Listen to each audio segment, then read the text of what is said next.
Okay, we are back for part 2 of the James Crumbley trial. If you guys have come over here from the Scott Peterson hearing, hey, welcome back. Welcome back. Welcome back. Welcome back. Welcome back. Okay, so I got QB here. Hey, ma'am. Long time no see. Ma'am. She's just sitting there muted. She probably ain't even got her phone on her person right now. So we ended with this young officer on the stand, and that's where we will be resuming. She is muted, Spence. Super muted. Hey, and welcome back, Spence. Good to see you back. Hey, Billy and Sherry and Lisa. Hey, QB. I had a phone call, sorry. Hey, y'all. That's okay. Hey, Morgana. She did muted. Gail, JB. Hey, back. Welcome back, everybody. I hope I didn't miss anybody. That's hard to say, hey, everybody. Did you probably missed them when I said, long time no see? Yes, I did miss that, but yes, it's been so long. How's your mom and them? They're all fine, honey. Fine. Fine. How's your mama and them? Oh, they good. All right. Yeah. Yeah. Did you bring your Tupperware for some leftovers? I did. I want some, but I'm gonna need some sausage in my jambalaya, please, ma'am. Well, good luck with that, because I don't Tell know Dale that not to be eating it all. But All just right. remember that we can we can timey-wimey through this.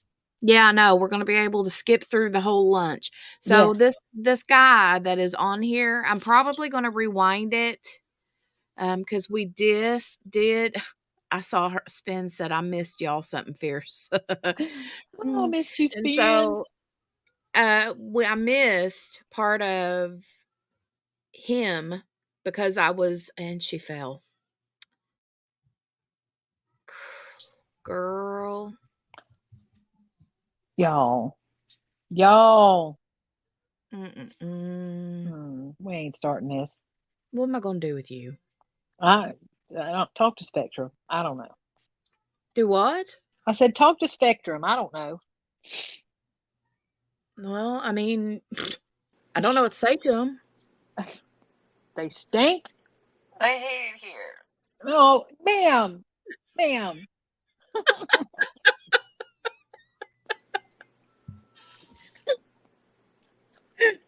I hate it here. Where's my pivot? I want pivot. Stop it. I hate it here. You didn't hear me because why would you? Because I wasn't on the thing yet, but I was yelling, "You ain't made one for pivot yet. You ain't made one for pivot yet." Oh, So I yeah, was I making haven't made my one. own. No, we need a pivot. Pivot. Pivot. We were Shut on a up, shut break. up, shut Shut up. up. Mhm. Anyways, yeah, he just started, I think. He was basically, I mean, I can give you the long and short of it. He got called. He went in his car and got to the station, grabbed his stuff because he didn't have his take home vehicle. He's a POV, which is personal owned vehicle. And then he went. So he was late to get there. He said when he drove up, there was a ton of people. And Well, I yeah, wanna hear him say that ton of people part. he didn't say that. Oh, okay. And then he was talking about a Halligan bar and the block, the breaker bar, the whammer bammer thing. Notice I know what the Halligan bar is because that's a firefighter tool, but I don't know what they call that ratchet Oh, I thing. thought it was a bar and restaurant called the No, Halligan. Halligan bar. Halligan bar is a tool. It's how we get you out the car if we need to get you out the car. You're gonna be Oh, I happy if thought we that have was it. a jaw of life. Oh, it is a jaw of life, but the Halligan bar helps pull it apart. It's also how we pull ceilings down, and it's got a pick. And anyways, um, but yeah, so he was describing the big old block that they hit the door with. I think Mm. when we last saw him, When at last we saw him. yeah. But anyways, if you want to hear him say a whole mess of them, there was a whole mess of them out there. Well, I Look, do she wanna got hear that. she got me talking Lynn Haven style. Well, now Bio y'all know we're George. gonna have to rewind it and play that part so we can see how much of that was ad-libbed. I did pretty good. You wait. Go ahead. Back it up. Go ahead. Back it up. Okay.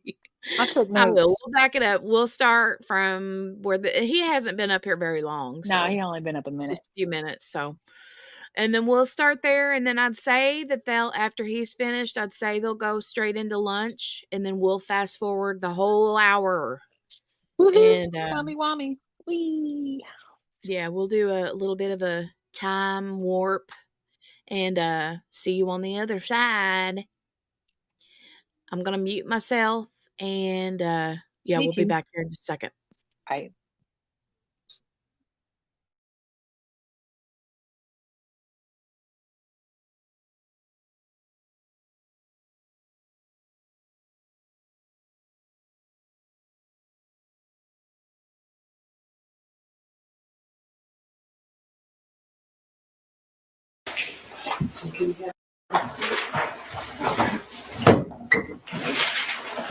And could you state your name for the record and spell your first and last name?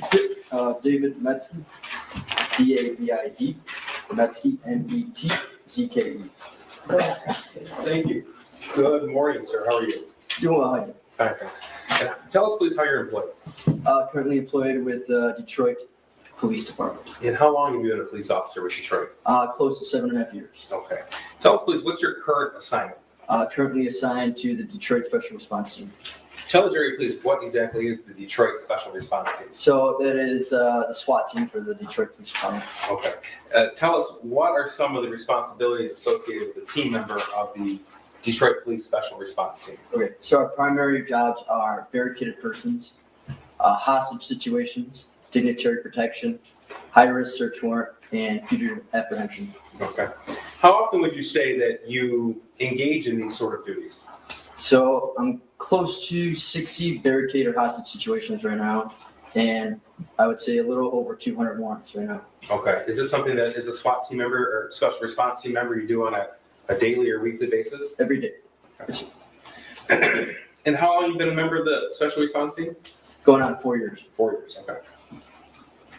I'd like to direct your attention to about 11:30 p.m. on Friday, December the 3rd, 2021. Do you recall that date and time? I do. And were you working or were you called in? I was called in. And tell us what that means, please. So I was probably sleeping at that time. My work phone goes off because we're always on call. So it's blasting. I wake up, you look at your phone, and depending on what you get called in, so that day we were called in for fugitive apprehension. We're told to report to the base. I reported my base. The Detroit Police Special Response Team base? Yes, sir. Okay. And then what do you do there? Then I gathered all my equipment up. So, you grab your rifle, your body armor, your belt, anything you need for your objective for the night. Okay. Were you told at that point why you were being called in specifically? We knew we were going for 2 fugitives. Okay. And so you got to the base and then you obtained your gear? Correct. And what happens next? Then I was loaded onto the Bearcat, which is our smaller armored vehicle. And then we go from there to our assigned address. Okay. So if I understand you correctly, there are other members of the special response team with you at the base at that point? Yes, sir. And you said we loaded on the Bearcat, so that means other members loaded onto the vehicle as well? Yes, sir. Okay. Do you recall how many? I would say around 6. 6? Okay. And you traveled together to the location you were called for? Yes, sir. Would that be 1111 Bellevue in Detroit? Yes, sir. Okay. So give us an idea sort of where this location is. So the closest geographic, I would say, would be like Belle Isle. Okay. Go like Belle Isle and then west off of Jefferson. It's like the closest I can describe it. Now, do you recall approximately what time you would have arrived there? It was late. I know we got recalled late, like almost 12. And 12 is at midnight? 12 midnight, correct. So I would say it took me about 20 minutes to get from my house to the base, and then after loading the equipment up, probably about 20, 25 minutes from our base to the location. All right. Tell us, please, what you observed when you arrived at that location. So we were one of the last officers there because there's 2 different teams on the special response team. There's a reactive team. The first guys, they have take-homes, and they go directly to the scene. Take-home vehicles? Correct. Okay. And then the second set of the team, which I'm on, they go to the base and get all the equipment, and then they go to the scene. So we were probably one of the last officers that arrived to the scene at the time. Okay. So when you arrived there, can you give us a number, approximately how many other law enforcement personnel you observed? So I can't give you a hard number, but I can tell you when we pulled up in the armor, it was packed. Like I've been to a lot of stuff, right? The street was like I didn't even know what I was honestly pulling up on when we did that. When we pulled up in that small Bearcat, I was like all right, I guess we're doing this. And there was tons of officers. The street was packed. It was busy. Now, tons of officers. Are we talking about just Detroit or other departments as well? I couldn't, like, once I got in the building, I could tell you more, but pulling up, I just seen a lot of cop cars. Okay. So it's when you arrived, you made that observation. Did you meet with other team members? Yeah. Okay. And what happens next? So I got off the Bearcat, I grabbed the Halligan, which is like a pry bar. So we're taught that you have to grab your Halligan and a ram, because you never know what you're going into. Can you describe what those 2 things are, please? Yeah, so your Halligan, it's gonna have like a sharp point on it and like rabbit tails on the end of it. It's like a bar, like this big. Are you talking about 3 feet long or so? I would say, yeah. Okay. Then you have your ram. We use a maritime ram, so it's probably about this big. It's like 35 pounds, and it has a block on it about that big. Okay, just so we have a little bit of idea, making a record here. Meeting with James Crumbley, did he say journals, plural, or journal as in singular? Just a singular journal. Okay. And there were notebooks found in the home, 112 East Knoxbury.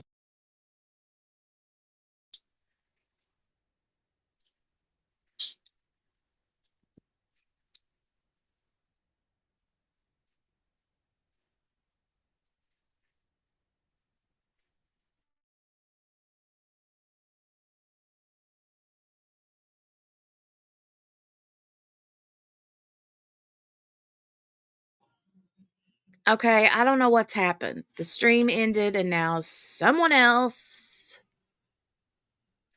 is on the stand. So let me go and do a little bit of digging real quick. Yeah, I think that was the dude that was on. Was he on right before, or he came on after? Because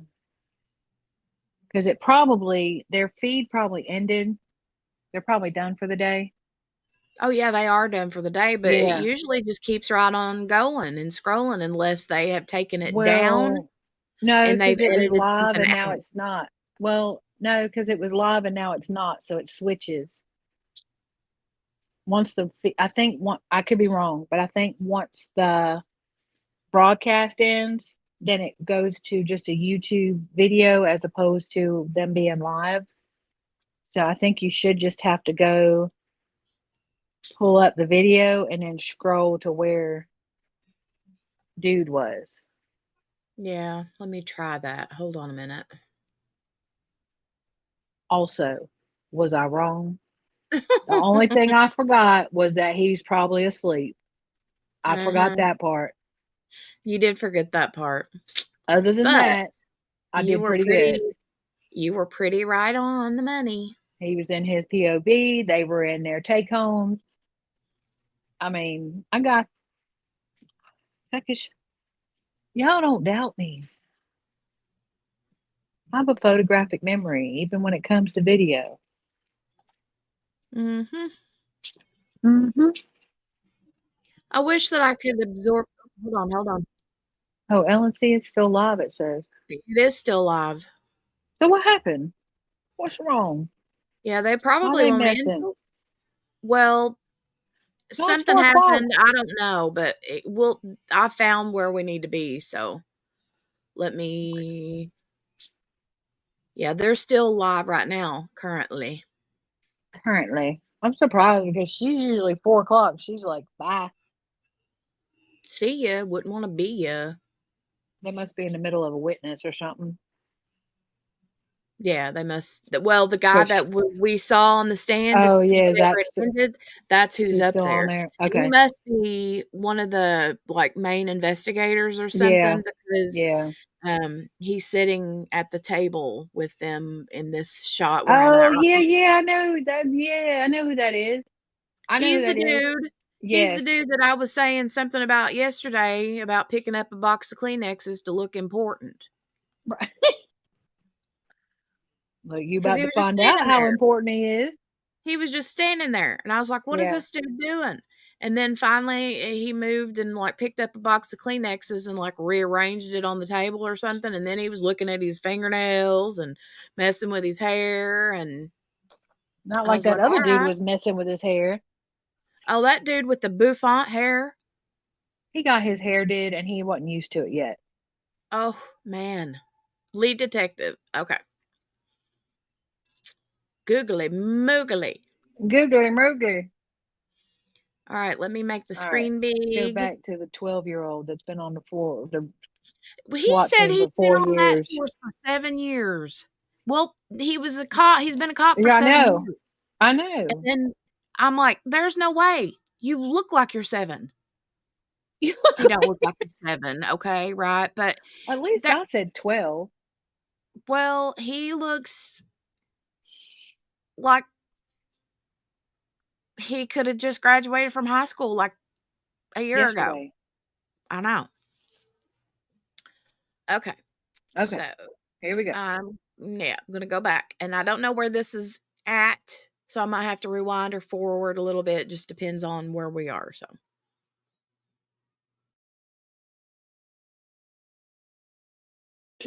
Dignitary protection, high-risk search warrant, and fugitive apprehension. Okay.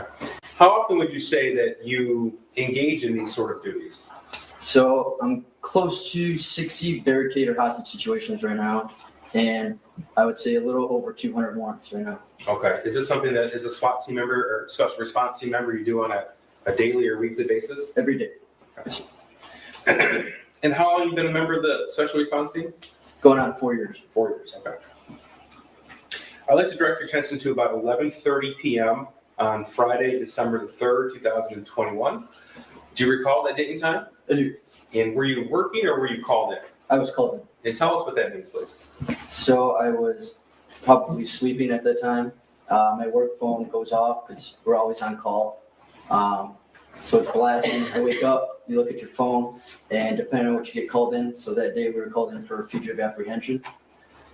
We're told to report to the base. I reported my base. The Detroit Police Special Response Team base? Yes, sir. Okay. And then what do you do there? Then I gathered all my equipment up. So, you grab your rifle, your body armor, your belt, anything you need for your objective for the night. Okay. Were you told at that point why you were being called in specifically? We knew we were going for 2 fugitives. Okay. And so you got to the base and then you obtained your gear? Correct. And what happens next? Then I was loaded onto the Bearcat, which is our smaller armored vehicle. And then we go from there to our assigned address. Okay. So if I understand you correctly, there are other members of the special response team with you at the base at that point? Yes, sir. And you said we loaded on the Bearcat, so that means other members loaded onto the vehicle as well? Yes, sir. Okay. Do you recall how many? I would say around 6. 6? Okay. And you traveled together to the location you were called for? Yes, sir. Would that be 1111 Bellevue in Detroit? Yes, sir. Okay. So give us an idea sort of where this location is. So the closest geographic I would say would be like Belle Isle. If you go to like Belle Isle and then west off of Jefferson, it's like the closest I can describe it. Now, do you recall approximately what time you would have arrived there? It was late. I know we got recalled late, like almost 12. And 12 is at midnight? 12 midnight, correct. So I would say it took me about 20 minutes to get from my house to the base, and then after loading the equipment up, probably about 25 minutes from our base to the location. All right. Tell us, please, what you observed when you arrived at that location. So we were one of the last officers there because there's 2 different teams on special response team. There's a reactive team. The first guys that have take homes, and they go directly to the scene. Take home vehicles? Correct. Okay. And then the second set of the team, which I'm on, they go to the base and get all the equipment, and then they go to the scene. So we were probably one of the last officers that arrived to the scene at the time. Okay. So when you arrived there, can you give us a number, approximately how many other law enforcement personnel you observed? So I can't give you a hard number, but I can tell you when we pulled up in the armor, it was packed. Like I've been to a lot of stuff, right?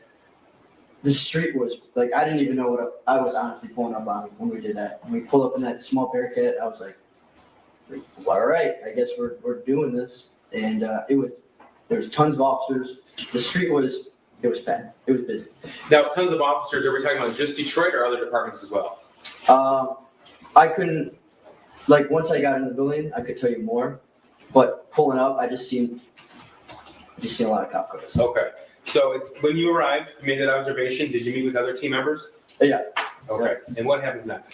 So I got off the Bearcat. I grabbed the Halligan, which is like a pry bar. So we're taught that you have to grab your Halligan and a ram because you never know what you're going into. Can you describe what those 2 things are, please? Yeah. So your Halligan, it's gonna have like a sharp point on it and like rabbit tails on the end of it. It's like a bar, like this big. Are you talking about 3 feet long or so? I would say, yeah. Okay. Safe to say. Then you have your ram. We use a maritime ram, so it's probably about this big. It's like 35 pounds, and it has a block on it about that big. Okay, just so we have a little bit of idea of making a record here. About a foot and a half long, or? 2 feet, safe to say. Okay. Yeah. And you said there's an end on it? A square end, yeah. A square end, and that's, what, 6 inches diameter? Yeah, I would say safe to say, yeah. Okay. And what is that made out of? You know? It's enough to break the door down, so Okay. it's steel. Okay. And you said it's about 35 pounds? Yes. All right. So you grab those 2 tools, and then what happens? I grabbed the Halligan, so The Halligan. it'd be too much to carry your rifle, all your equipment, a ram and halo. So I grabbed the Halligan. I came off the Bearcat, and then I made entry to the door. It was like a smaller door. I remember coming in and then like going left. And when I got in, there was like a lot of officers there, my team members there, guys in jeans with like police vests on, like a marshal. There was a lot going on when I walked in. Okay, I'm going to show you what's been admitted as People's 306. Is that photograph in front of you, sir? Yes, sir. Okay. And do you recognize what's in this photograph? Yes, sir. And tell me what this is, please. That's the scene where we responded to you. Okay. And does that photograph fairly accurately depict what that building was on the evening or the night of December the 3rd, 2021? Oh yeah, it was. I mean, to me, you got to think of coming in at 1 a.m. Dark time. It was a warehouse. Okay. That's what I remember there. And here's 307. Is this the same building, just different view? Yeah, that looks like the door I walked in. See how it's like a smaller door? To the left of the picture here? Yeah, to the left, right there. Yeah, Okay. that's what I recall walking into a door similar to that. Okay. And that's Tell us again what you encountered when you went in that door. So I came in and then I went and left. And when I came in, I remember I had my team members here, which our team members, they're very like distinctive. Like we all wear black and you have your SRT patch on and you have your, Kevlar helmet on. We're very distinct. And then you have other officers like patrol or, unmarked officers. So I knew who I was going to rendezvous with my team. Okay, so you have one standard uniform, SRT guys. Correct. Okay, and you mentioned earlier individuals with jeans and vests that say police or. Correct. Okay, so when you walked in at that point, could you give us an idea of how many law enforcement personnel you saw? There was a lot. Okay, a lot is in more than 10? Yeah. Okay, Yes, sir. more than 20? Safe to say there was, I would say, 20, if not more. Okay, and this building here, depicting People's Exhibit 307, there's multiple floors? Correct. Yes, sir. Okay, so when you walked in, you mentioned you rendezvous with your team. Yes, Tell us what happens next. So we moved, I met up with my sergeant, and they told us that what we're going to do. We're going to start moving to this building. We're going to be looking for these fugitives. So SRT will clear, the first level, second level, third level, and move on up. So once we got in there, I remember coming in. There was a hallway to the right. There was a hallway to the left, and then it kind of went like this. And there was like 2 bathrooms on the side here. Okay, so did Detroit police have one specific assignment then?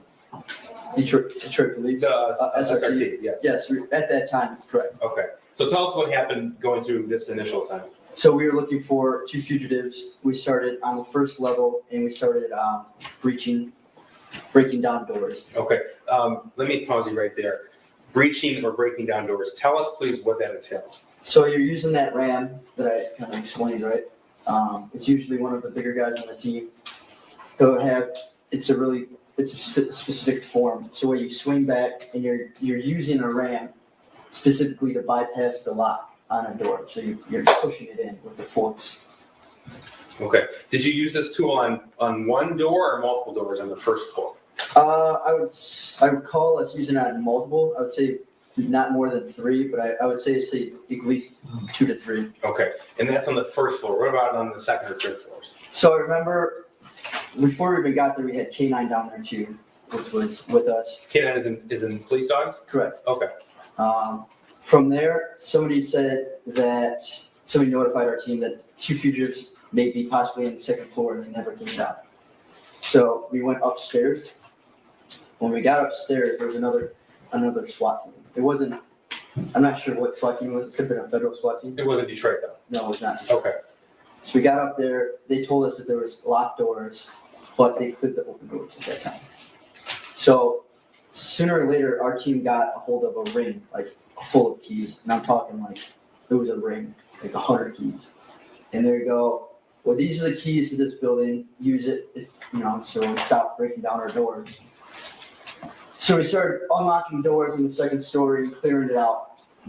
Okay. And, that's on the second floor? correct, Okay, but that's after doors were already breached on the first floor? correct. Okay. This is Exhibit 309, just to confirm, this is the same building, 1111 Belleville in Detroit, just from a different view? But correct. Yes, sir. Okay, correct, okay, thank you. Now, after you obtained, or your team obtained that ring of keys on the second floor, did you obtain information that the wanted fugitives could be somewhere in the building? Yes, sir. Okay, and do you recall where that was? So we were notified, at least I was notified, that the fugitives may be downstairs in a particular room. So our team went back downstairs to the particular room and we lined up and Okay, particular room, was it Suite 130? I would say it's safe to say. Okay, so that would be on the first floor. Prior to that information being obtained by your team, that door was not breached, is that correct? Correct. Okay, were doors around that suite breached? Yes, sir. Okay, is that a loud process or a quiet one? It's going to be loud. Okay, and that's because you described the 35-pound ram and what it's used for? Yeah, you're breaking down. Yeah, you're slamming a door. Now, on this particular evening, December 3rd, 2021, well, first of all, let me ask you, do you recall the approximate time that you entered Suite 130 at this location? I don't know the exact, it was late. I know it was late. I know we were clearing probably for at least 40 minutes before we got there. Okay, and that's your particular team playing for 40 minutes? Yes, sir. That's me specifically with my team. Okay, thank you. Were you equipped with body worn camera? Yes, sir. Dennison? Okay. And if we had a date and time stamp from that body worn camera, would that tell us specifically when it occurred? Yes, sir. I'm going to show you what's been admitted as people's 304. This is body worn camera from that week.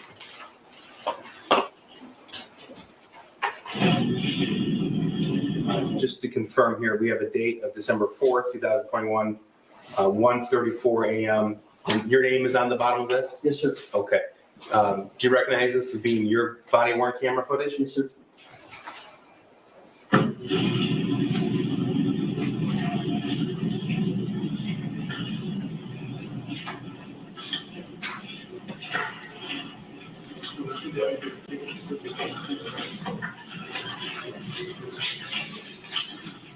What's in there? Right now.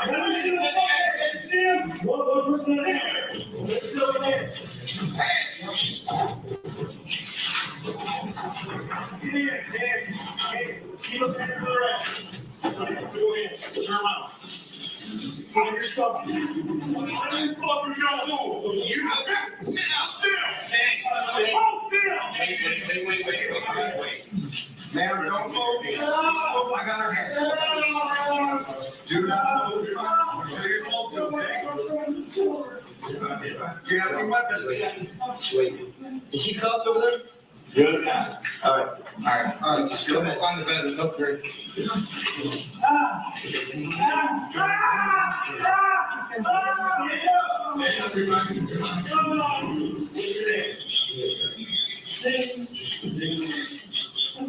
Hey, come on.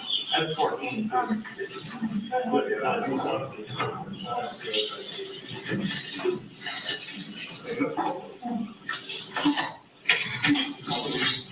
Secondary.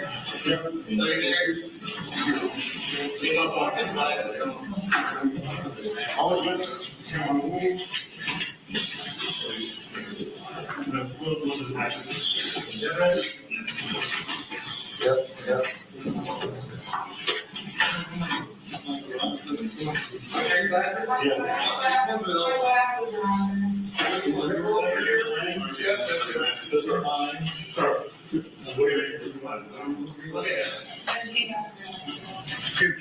Yep.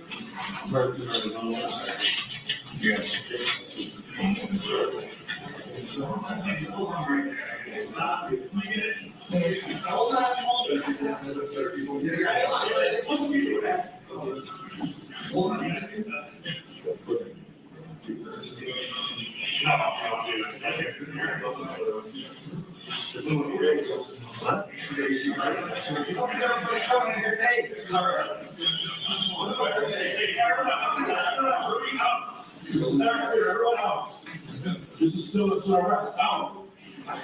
Man, we have no special weapons.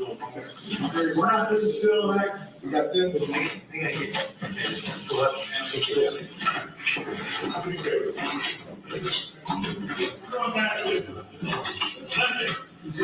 Everybody,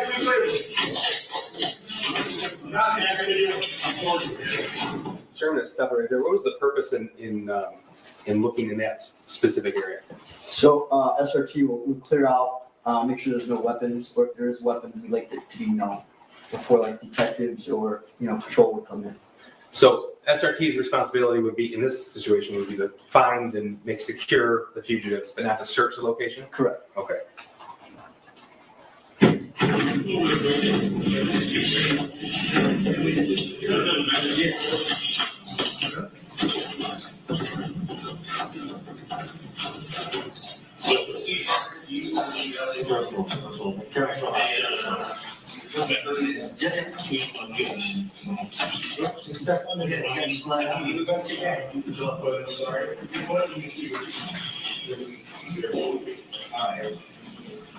There you go.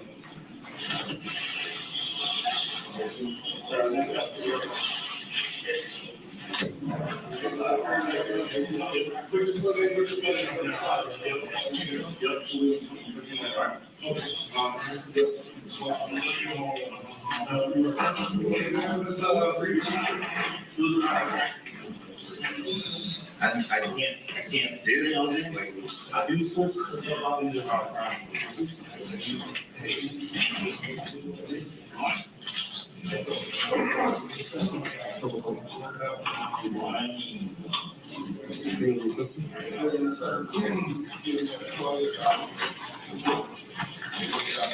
Hey, bro. Well, never mind. Hey, Woody. Here you go.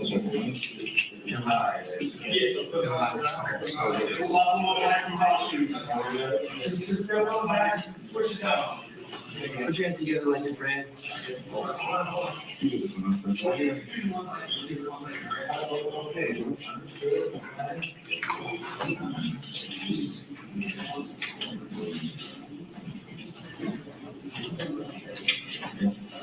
Hands back together like your friend.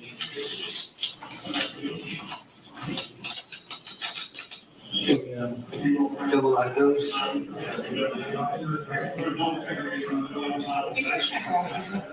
Got this in your pocket. No, I can't see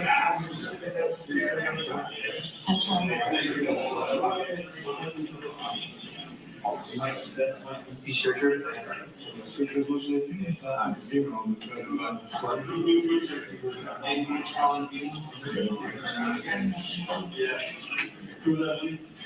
Oh, yeah, we know what's happening. Yeah, remember that? Yes. Now, here.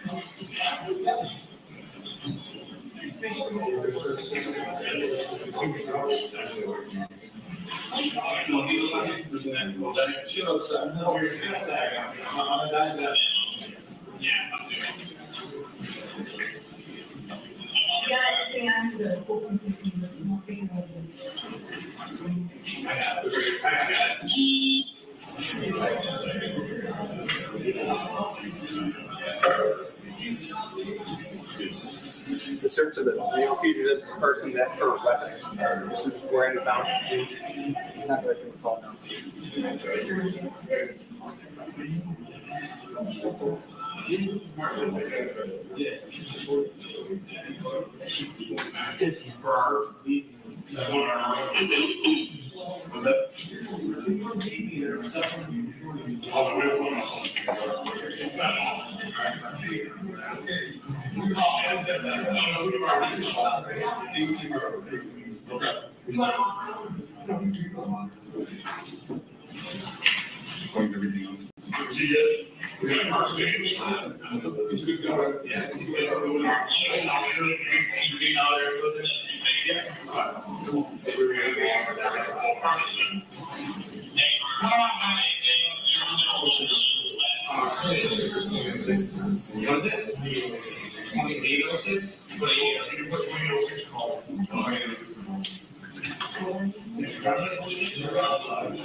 I'm just gonna pause it for a second. At 1:42 a.m., 22 seconds.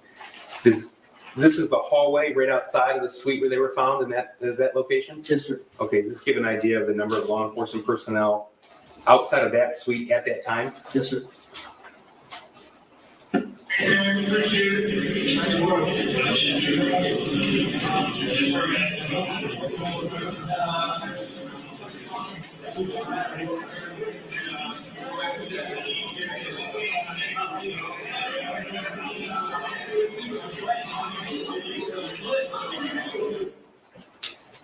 Thank you. Nothing further, Judge. Cross. Yes, Your Honor.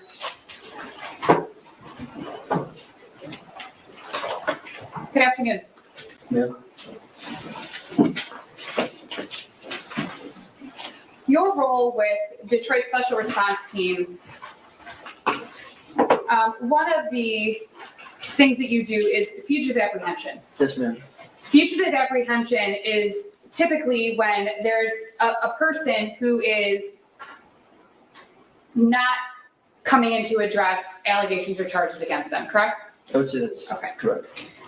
Usually, fugitive apprehension is you get involved when and correct me if I'm wrong, Okay. if it becomes clear that that person is not going to come in on their own. I'm just going to object to the form of the question, Judge. He's testified that he gets notified of when to report to base. He's given an assignment, does the assignment. Yeah, are you the one who decides that? No. In fact, you receive information from your supervisors, Yes, ma'am. and you have no knowledge of the truth to the information that you receive. Truth or inaccuracy, either way.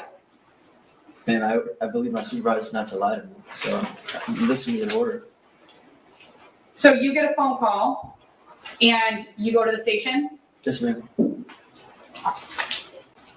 You testified that there were, I think you said, tons of officers at 1111 Bellevue on it would have been December 4th of 2021. Yes, sir. Yep. December 4th. Yes, ma'am. You knew that there was a shooting at Oxford High School on November 30th of 2021. Yes, ma'am. You had seen media coverage about it. Yes, ma'am. You were aware of it. I believe so, yes. Were you also aware that James and Jennifer Crumbley had been charged in connection with the shooting on November 30th?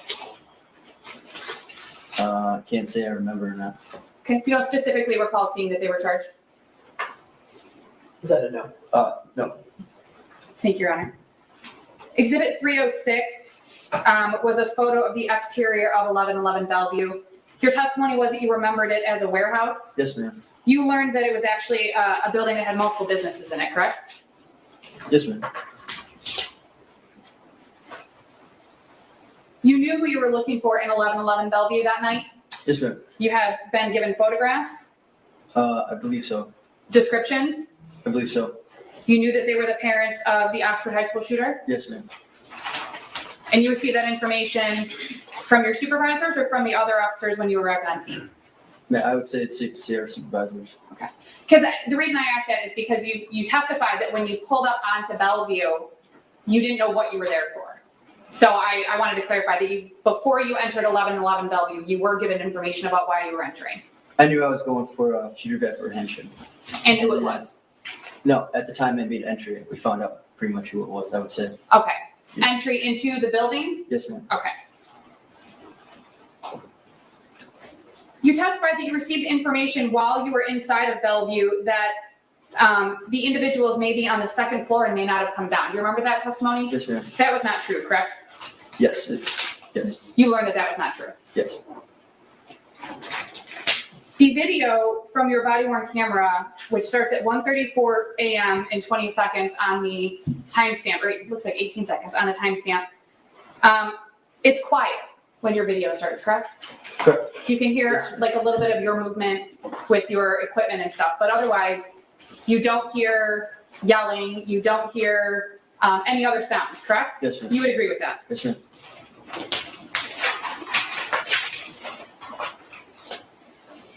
You recall when you entered the unit, obviously it was dark. That's it. Yeah, didn't leave it. You don't recall seeing police lights in the windows of the room, if you recall? Yeah, ma'am, I wasn't paying attention there, but You were looking at the people that were on the bed, right? yes, In the middle of the room. yes, ma'am. In fact, when you entered the unit, when you and your team entered the unit, James and Jennifer Crumbley were laying on a mattress in the middle of the room, which we saw. Yes, James was laying on his side, if you recall. If you recall. I mean, it appears to be in the video. They weren't covered with boxes or anything like that, correct? No. There was I think Jennifer Crumbley had a blanket on, otherwise James was completely uncovered. It's safe to say. He slowly rolled over as you all were giving him commands, correct? It looks like that. I think I was paying more attention to Jennifer, Okay. so you don't recall him doing anything that would cause you all to be concerned. He didn't jump up, he didn't start to run, he didn't become combative. None of that happened from what you recall. I would say he did none of that, but as far as our team goes, we're trying to take every caution as it is. You know, we treat every person the same. We come up high, and then their reaction is how we go from. And safe to say, when SRT gets involved, it's typically, and you talked about high risk, dangerous. So you're going into these scenarios already at a heightened level of concern or security or awareness. Is that fair? Yes, ma'am.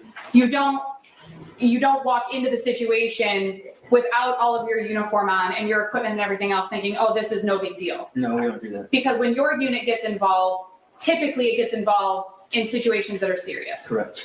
And you guys are given information about situations that are serious. Correct. You guys meaning your unit. Yes, ma'am. You can hear yelling, if you recall. You hear yelling on the video, and if you know, you later learn that was James Crumbley. Okay. He wasn't yelling at officers. Okay. Yes, You- ma'am. you recall that? Yeah, it didn't seem to be yelling at us. Okay. He was just making sounds. It sounded almost, and if you know, if you agree, it sounded almost like he was in pain. Safe to say. And again, the mattress was in the middle of the room. James and Jennifer Crumbley were on it. Yes, ma'am. They weren't hiding in a corner. No. They weren't hiding behind any of the raised countertops that were in there. Nope. They weren't hiding behind any of the paintings that were in there. They weren't covering themselves with blankets. No, ma'am. If you recall, your unit received information that James and Jennifer Crumbley may have a weapon with them. Yeah, so, ma'am, I recall, we just treat every person that we're going after as if they're possibly is a weapon. Now, you all searched that unit and you did not find any weapons. No, ma'am. And you searched both James and Jennifer Crumbley and there was nothing found on them either. Somebody did. I didn't. But somebody did. Somebody searched them. Correct. Okay. And we talked about this a little bit at the beginning. It's not your job to verify whether or not the information that you receive is accurate, correct? Correct. Your job is to get the call, right? Yes, ma'am. You go to the base, Correct. you get your equipment on, you load into whatever vehicle you're taking, and you go to the scene that you've been called to. Yes, ma'am. Now, when the investigations are being done by your own department, you tend to have a little more information at the beginning. Is that fair? Me, myself. Your unit. So, yes, ma'am. I would say normally during times that we get called out, it starts high and then it comes to us.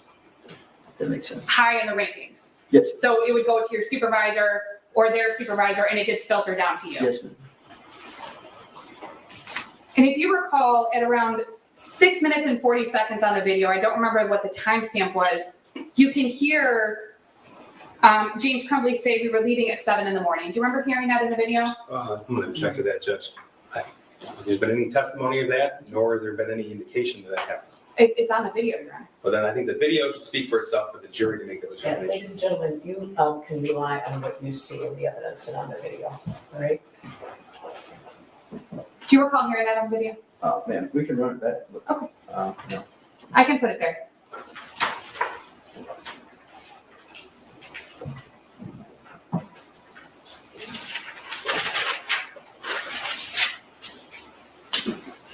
It said 6:24.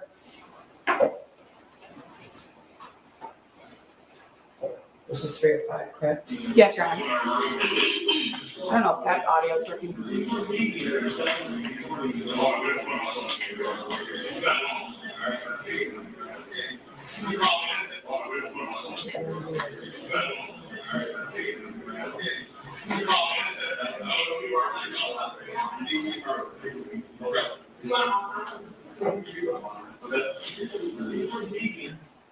Oh, I don't know. Can you hear it from this? Yeah, so this is the second time I've been watching the video, so yeah.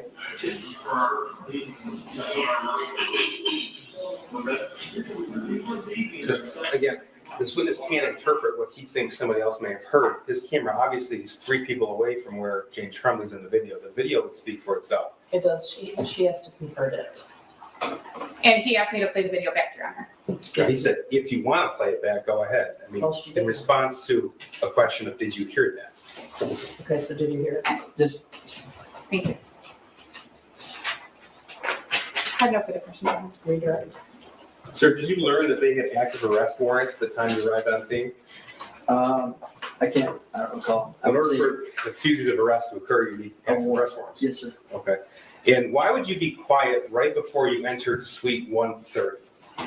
So that's a form of a tactic. So we're trying to, if you can see, we use keys, correct? Yes. You can have two options. We could ram the door, we could throw a flashbang in and cause diversionary, or you can come in and be quiet. It'd be a shock effect that way. So our supervisors made the decision to use the keys, unlock it, and use it as a surprise effect. So everyone being quiet in the hallway, that was intentional as a tactic before you entered this particular suite. Yes. Now the using the RAM, that wasn't a quiet tactic, was it? No. Okay, so the noise level that would have been depicted before those doors were breached right around this suite here would have been much different? Yes. Thank you, nothing further. Briefly, Your Honor. You have no knowledge of your own whether or not James Crumbley heard anything that was going on outside of that suite, correct? No. Thank you. No further questions. All right, you can step down and you're excused.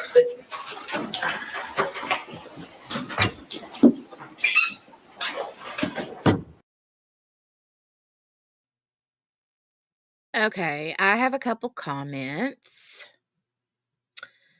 Comment number 1. Do we have verification that James Crumbley can't hear? Like confirmation? Because she just said that, right? But Jennifer Crumbley could hear, so she would have been like, what was that noise? What is that? You know what I'm saying? Also, the dude that is on the stand, if I were his mother, his grandmother, his aunt, sister, wife, friend, whatever, I would be terrified for him to have that kind of a job.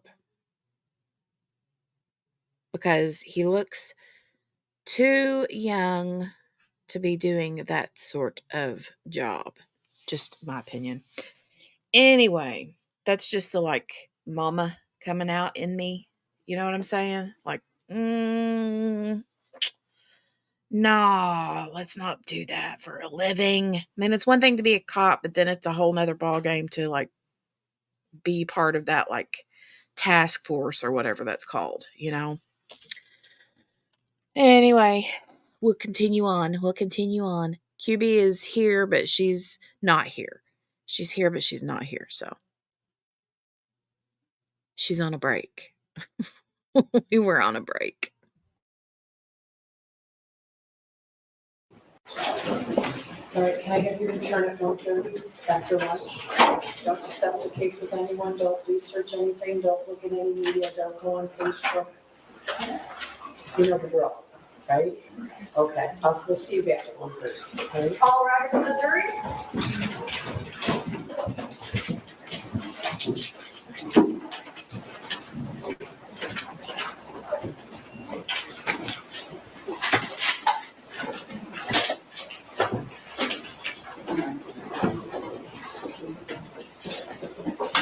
All right, you may be seated. Who's the next witness? Who's next witness? When we approach the information, Judge, I think just.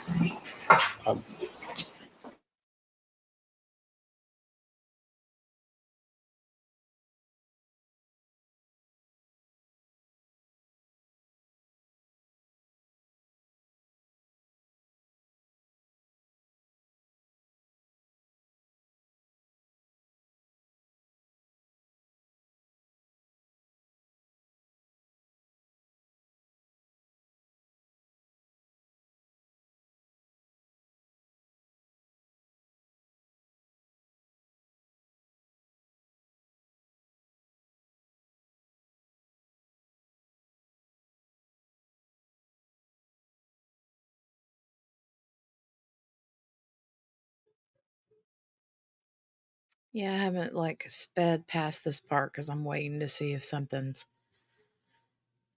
happening.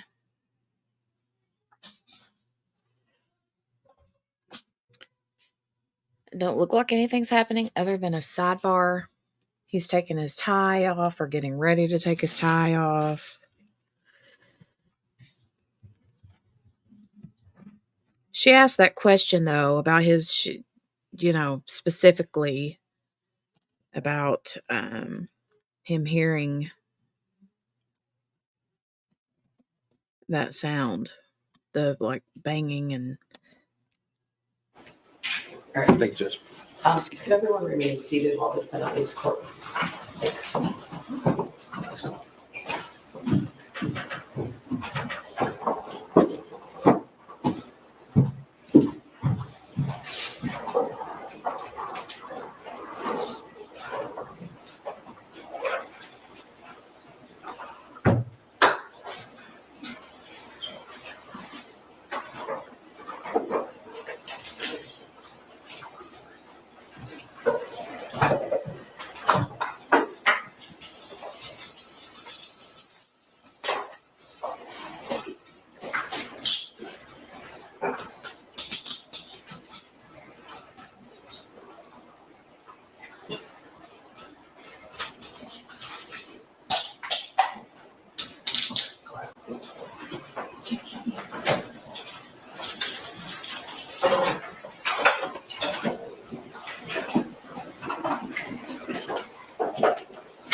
What would possess these two to run like that? You know what I mean? Like, why would they do that? I mean, I know why they would do it, but why would they do that? Crazy people. Crazy. All right, let's speed it up a little. Oh, hold on. I have to go do the time warp sound.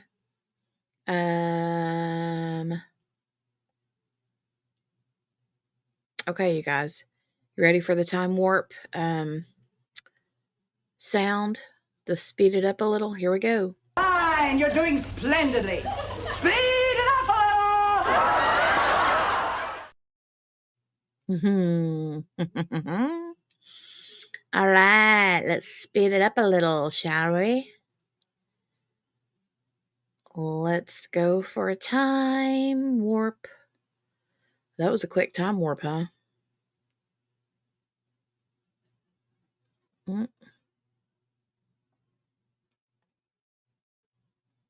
And we're back.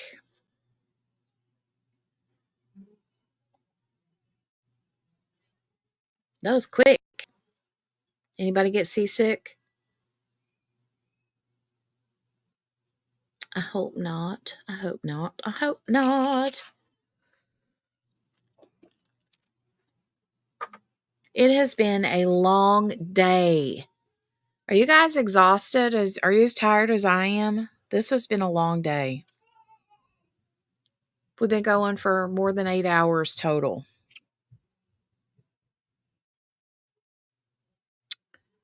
We have.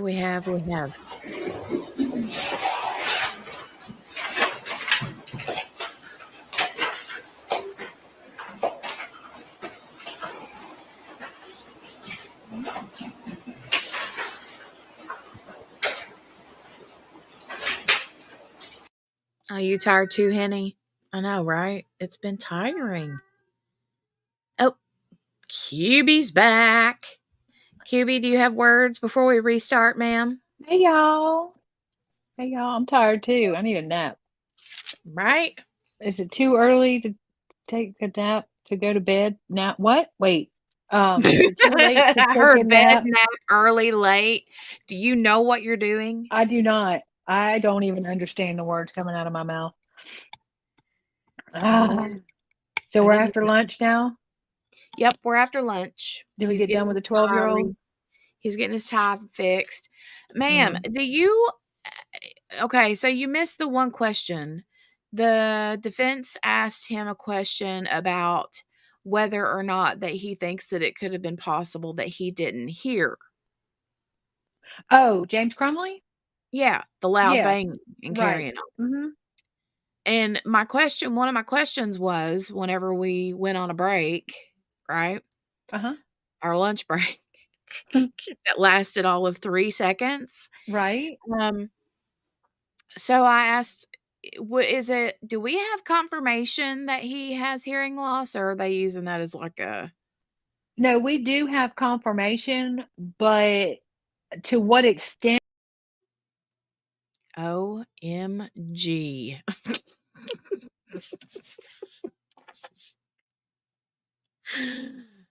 OMG.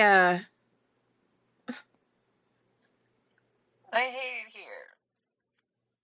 One more time for the road. Here we go. This is QB soundbite, by the way. She's back here in the background. But one more time, our little QB soundbite. I hate it here. That is cruel and unusual punishment. I think it's funny and hilarious and cute.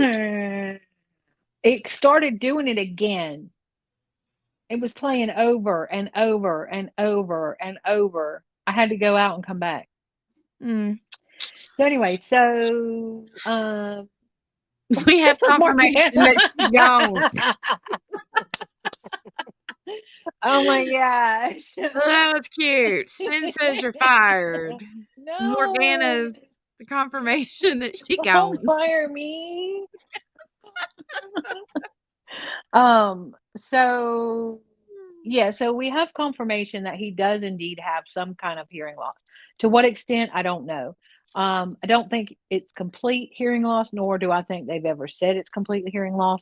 However, during the Jennifer Crumbley trial, they said that he did not hear them, or that they did not hear them.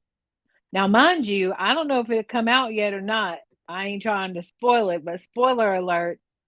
Don't They spoil took- nothing. No, it's not bad. I mean, it's not a spoiler, really. Well, Okay. maybe it is. I don't know. They took like 4 Xanax that night. Oh. Well, no God's wonder I wouldn't have heard nothing either. Right. So they said neither. So I don't think that the lack of hearing will come into play as far as did he hear them or not, because they were so, I mean, I don't know. She said they took, he did not testify at her trial, so I don't know if they took or if it was just her. Mm-hmm. But if you saw how chill she was wasn't she? when they came in, He's the one squalling like he a was wild crying like banshee. a baby. So I don't think necessarily that he took 4 Xanax. I am almost positive that she took 4 Xanax. Took And her let me 4 just and tell his you, 4. look, let me explain to y'all. I'm a lightweight, okay? No, We wait a minute. understand. Wait. She's thinking, dude, you ain't swallowed them yet. Let me have them pills. Let me have them. You gonna eat that? You gonna eat that? You ain't gonna eat that? I'll eat that. Let me tell y'all. We all know I'm a lightweight, so we're not gonna talk about me. But 4 Xanax could put a horse down. Mm-hmm. Okay? Like, Mm-hmm. and I ain't calling her a heifer or nothing. I'm just saying she at that point was a tiny little thing. Yeah, she was little then. You know how many Xanax she's got to be taking on the reg to be I don't taking 4 know. Xanax and be waking up?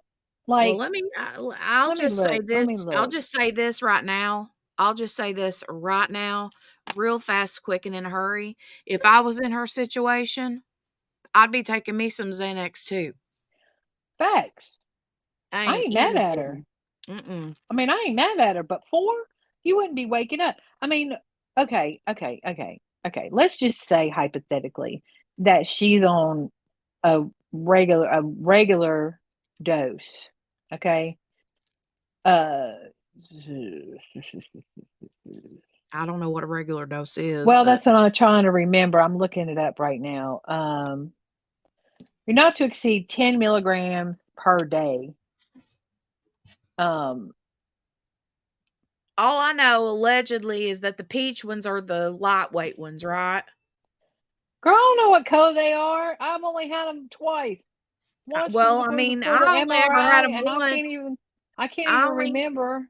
I only ever had them one time, and that was what my doctor gave me 10 of them, honey, 5 years ago to get me through a hard time between when I was diagnosed with anxiety until the time that my anxiety medicine was supposed to take effect to bridge the gap. They don't do that now.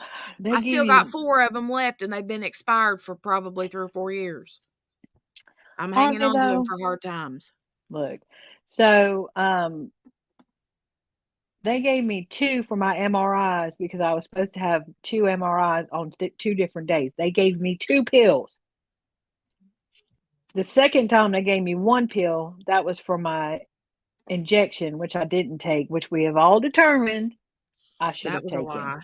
lie. No, it wasn't a lie, but I'm kidding. I'm it was a kidding. lie because I should have daggone taken it. Mhm. Daggone, yeah. Next time, if there is a next time, QB will be like, "Can I have 2 of those, please?" But Make up it's a for the lot one of I didn't. 4 Xanax at one time is a lot of Xanax. Like, okay, so they don't usually like give you multiple pills unless they don't come in a stronger flavor. Okay, so like Prozac, okay, comes in like 20 milligrams. All right, it comes in like 5s, 10s, 20s. All right, and then I think it comes in like a 60 or something like that.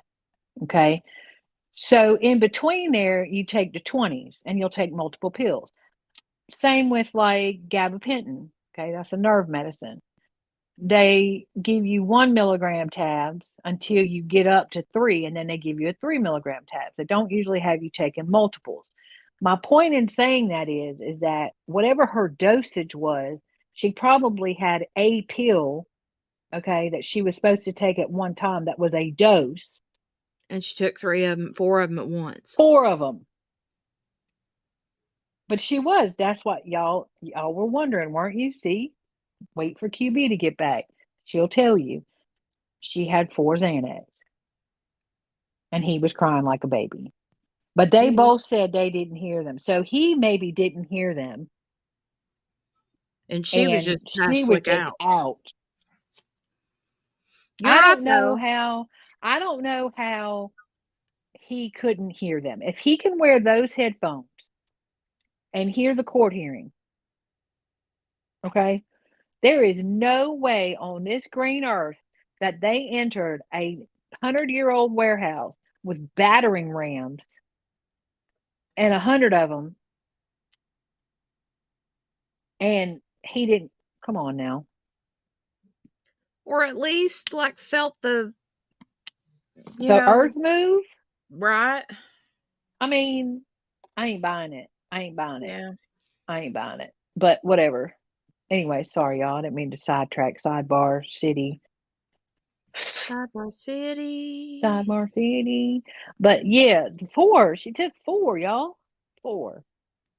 I don't know if it'll come out or not because I'm not positive that he took 4 or if she said she took 4, if she said they took some Xanax and it was 4 or something. But I know they came and determined that she took 4, and I was like, y'all, that's a lot of Xanax. I took a half and was able to do both of my MRIs in the same day. I mean, I didn't even take a whole one.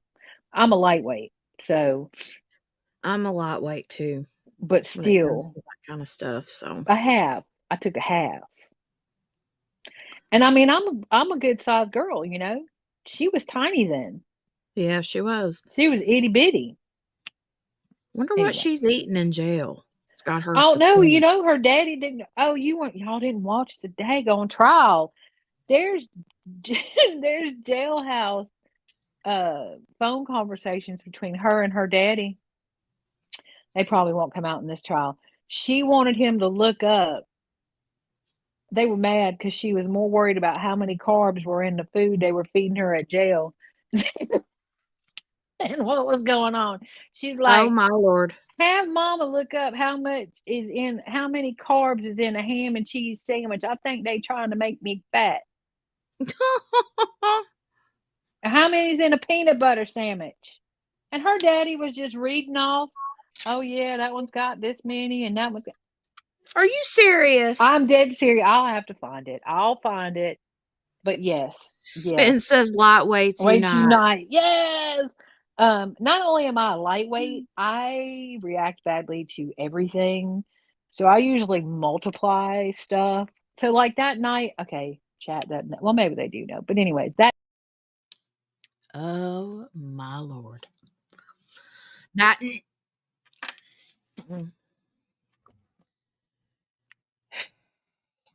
You do it. I thought you were gonna play it, and I was No. like, "Don't you do it?" But that night I was conversating with myself, kind of like I was just now. Mhm.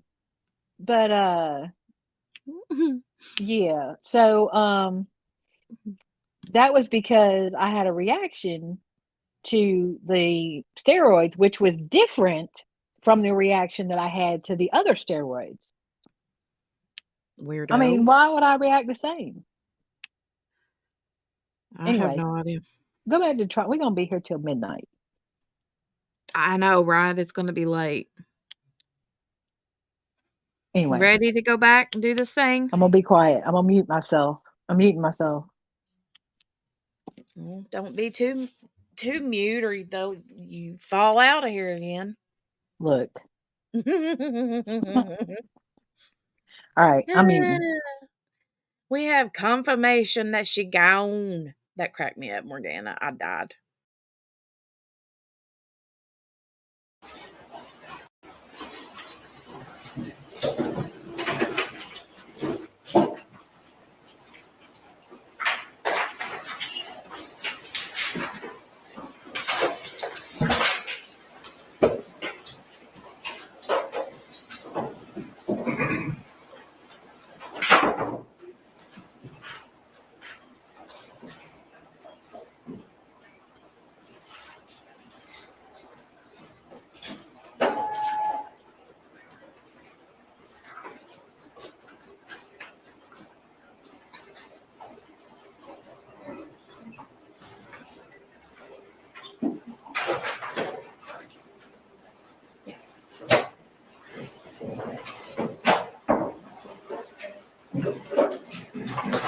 All right.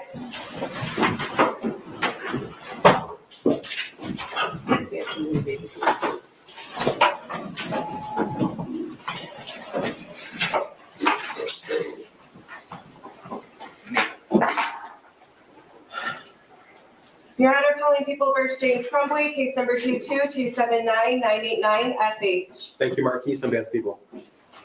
Karen McDonald on behalf of the people. Good afternoon, Your Honor. Marielle Lehman on behalf of James Crumbley, who is standing to my left. Ready for the jury? Yes, Your Honor. Yes, sir. Ms. Williams, would you mind?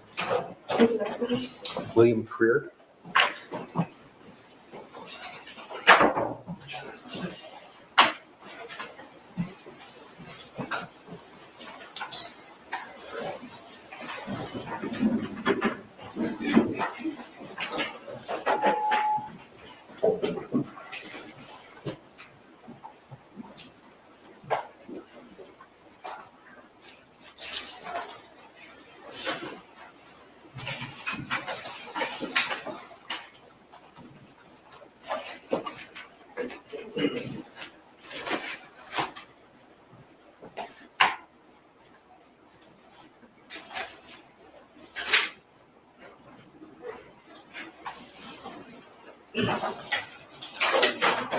All rise for the jury.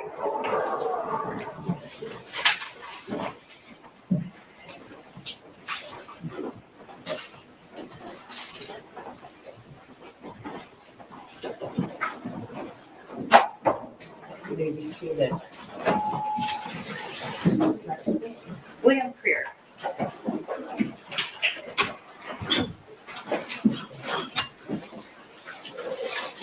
Can you raise your right hand? testimony about to give the truth to help you that. Yes, ma'am. All right, so get seated, and then would you state your name for the record and spell your first and last name? Record, my name is William Creer. First name's common spelling. Last name spelled C-R-E-E-R. Go ahead, prosecutor. All right, thank you. Mr. Creer, I just want to acknowledge that you just came from a very long shift, so you're a little tired. So we're not going to keep you on the stand very long. Can you tell the jury what your job is? No problem. I'm a forensic technician for the Detroit Police Department. We can commonly call it a crime scene investigator. My job is to go to the crime scenes, take pictures, collect evidence, and generate a report and testify in court like I'm testifying now. Okay, so as your job as a crime scene, would you say investigator? That's fine. Okay, it's important to distinguish. Are you a member actually of law enforcement? I work for law enforcement, yes. All right, are you considered a police officer? No, I'm not. All right, is that then, would you consider yourself a civilian? Yes. All right.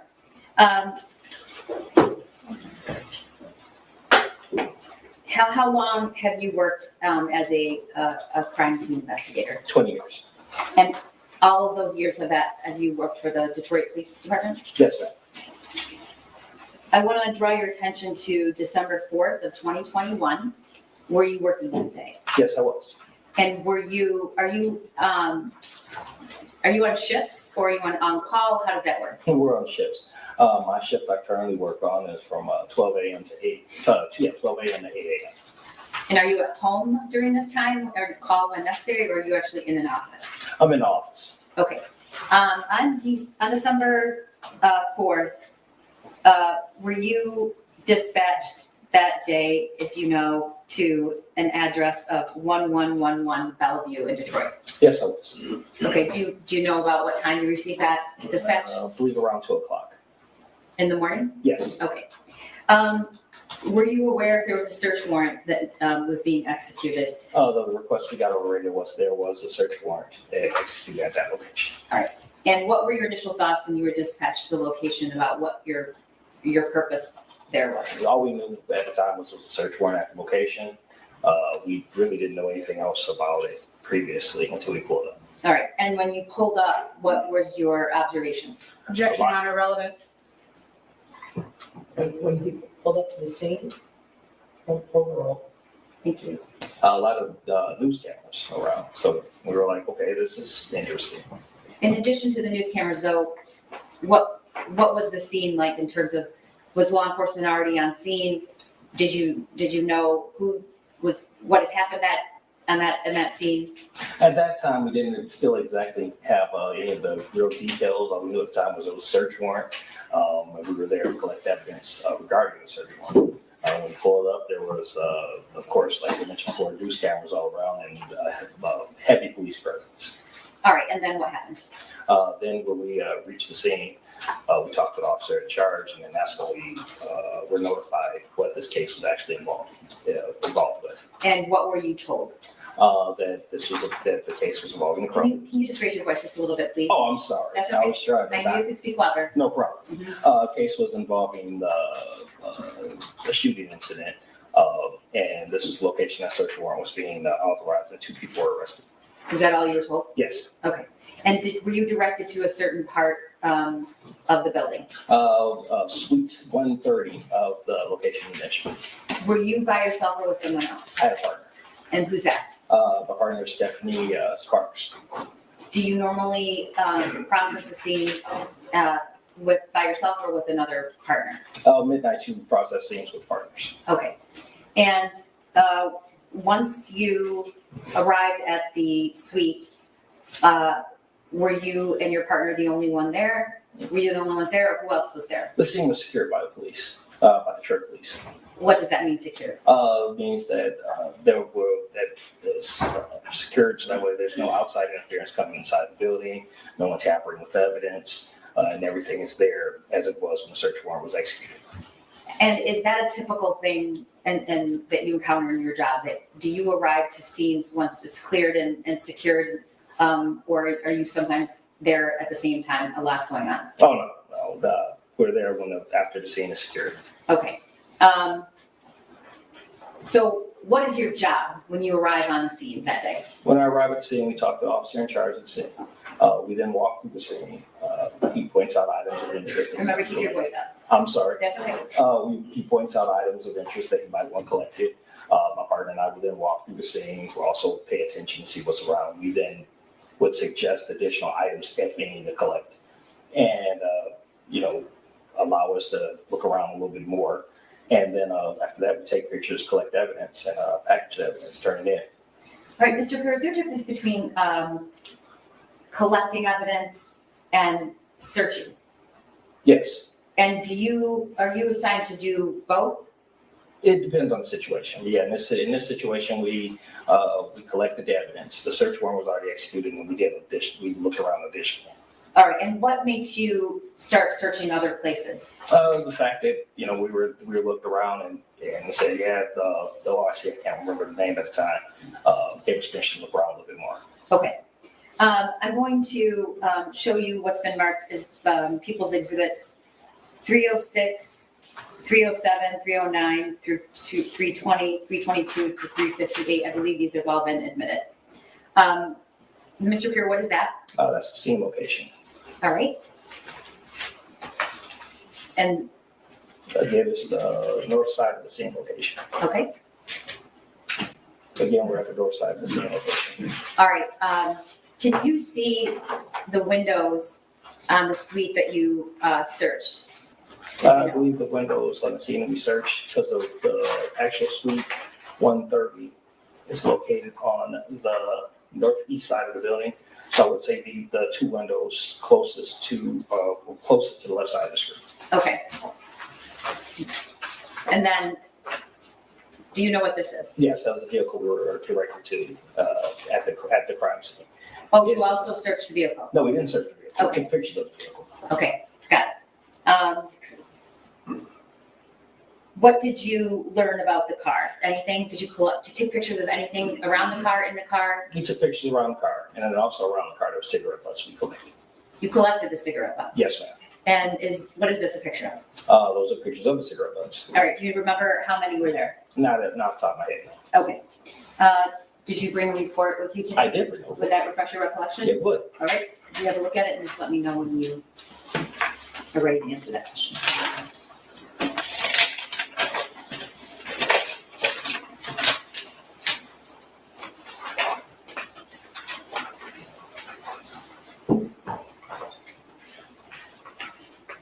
Collected a total of 14 cigarette butts. Okay. Anything else around the car? Is that a picture? What are we looking at? The picture is behind the vehicle and more cigarette butts. And you collected those? Yes. Okay. All right, and 312 and then 313. What is that? That's suite 130. Okay. Is that researched? Yes. All right, and is that typical? You just take pictures of, what do you take pictures of as a matter of protocol? No problem. We take pictures of the area. In this particular situation, that's the actual room number. So of course we took pictures of the front door and room number. As we enter through, we'll take pictures of there, see if there's any damage to the door, if any, if the door was breached, if it wasn't breached, if there was any damage at all. Was there any damage to this door? No, none observed. Okay, and the next slide is 314. Do you recognize that? Yes, that's the actual scene inside of the scene location 130. Okay. And then 315, is that also from a different angle? Yes, as we enter the room, that would be to the north. And those windows that we see, do you know where they faced? They are also facing north. Would those be the windows you just pointed out in the previous slide? Yes, ma'am. Okay. This is another angle? Yes, ma'am. Okay. And what is this? This is directly in front of the door, so that would be to the east side of the building. Did you observe a mattress in this building, in this room? There was a mattress in the wall. Do you see it in this picture? You kind of see it towards the bottom of the screen. There, right there. Okay. And the next slide? To the bottom right-hand corner of the screen, you see the mattress with the drawers on top of it. Oh, that's the mattress? Yes. Okay. All right. And then I'm just going to show you some slides, pictures of the scene, and you can just describe what angle it is and what you, if you see anything of significance to point out to the jury. Yeah. Okay. Again, you see the mattress, you see the drawers. You also see going just to the right of the mattress. Remember towards to the keep your edge of the voice screen. up a little bit. Sorry, to the right of the mattress towards the edge of the screen, you see a table with 2 solo cups. Right there. Yes. Okay. What is this? Again, we're right at the mattress. At the, I guess that would be the left side of the mattress, you have some clothes and a baseball cap. Okay, and the next slide. What's significant about this, if anything? You have the mattress in the bottom right hand of the picture. Towards the left hand of the picture, right in front of the little shelving units on the floor, you have a Snipes clothing bag. All right. And at some point, did you remove the items in the bag? Yes, ma'am. Is this the picture of those items? Yes, ma'am. Can you tell the jury what we found? You see in the picture a few pairs of socks, receipt, sweatshirt. And are the socks, do they appear to be worn or new? Those are brand new. All right. Do I see a receipt in that picture? Yes, you do. Okay. We're going to get to that in just a second. The next slide. What are we looking at? You're looking just, that's the mattress to our right, and to the left there's some shelving units, but right in the middle is a sweater. Okay, just for context, when you say right or left, when you're looking at this picture, where's the door? Got you. The door would be to the west of the mattress. So to the top right of the. It'll be just to the on the right side of the screen, towards the right border of the screen. Okay. And is that the article of clothing we just saw on the previous Yes, ma'am. slide? Okay, what is it? It's a sweater, as I mentioned before. All right, do you know if it's male or female? Looks like a female sweater. Okay, and the next slide. Where did this come from? Right now, if I remember correctly, this is going to be towards the east side of the room, and that's just a regular shirt. And you see further on a few pairs of other articles of clothing. Okay. The next slide is, where is this in relation to the room? In relation to the room, you see through previous slides, there was a table. The table would be along the south The side. table right next to the mattress with the solo cups? Yes, ma'am. Okay. This area is behind the table, and that's a pink book bag. This was in a plastic tote container. Was the tote, did it have a lid on it or was it without a lid? It was without a lid when we arrived. With or without? Without. Okay. Do you know, did anybody take the lid off or was it found like that when the individuals were arrested? Objection, Your Honor, speculation, I don't know how he would know that. I started out with, do you know? No, I don't recall. Okay, thank you. And was there anything else in this container other than the backpack? I'd have to go further through the pictures. Okay. What is this? That's the table that is right in front of the tote with the book bag. Okay, and can you tell the jury what was on this table? You have foodstuffs like bananas, orange juice, a Ferner's bottle, a Coca-Cola bottle, solo cups. All right. And the next slide? Next side, we're right back at the tote with the book bag. All right. And what's this? This is the part where we're getting ready to go through the tote, through the book bag that we just pulled out of the tote. And what do you see? I'm sorry, what did you find in the backpack? Okay, to the left of the book bag, towards the top of the screen, you have a smaller little bag, and you also, as we're gonna go progress through the pictures, you're gonna see various articles of clothing. Okay. Next slide. Again, we're going through, progressing through the pictures, you have various articles of clothing, and you still have that little smaller bag right there on top of the book bag. Was there anything in that bag? I have to look at my report to refresh my memory. Okay, go ahead.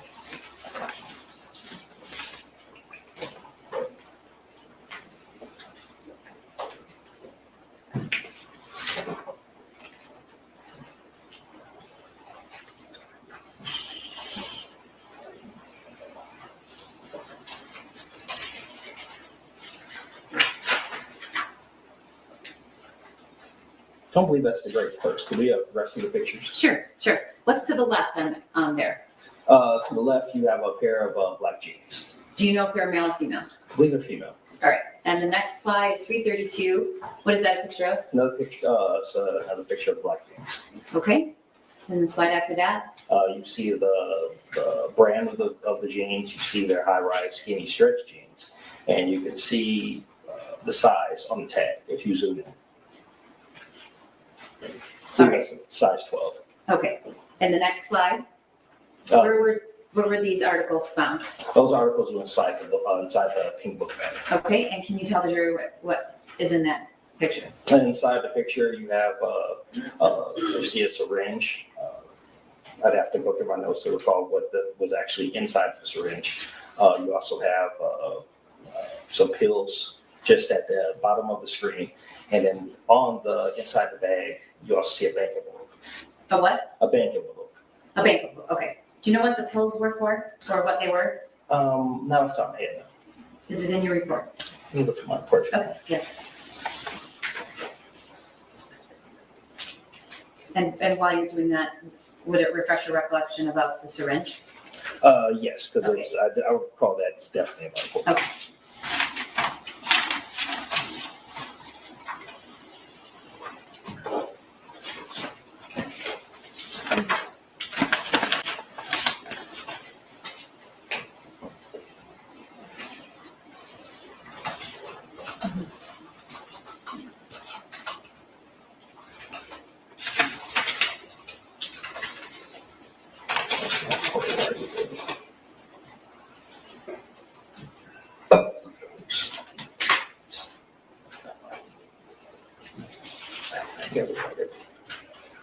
Okay, the syringe was the Exceed, it's the prescription for medication for a horse. Okay. That's the syringe that you see in the picture inside the bag.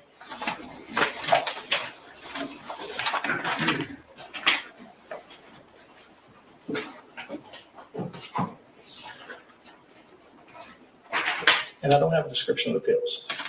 Okay. In the next slide, do you see a better description of the back of the pills there? Yes. Does that refresh your recollection?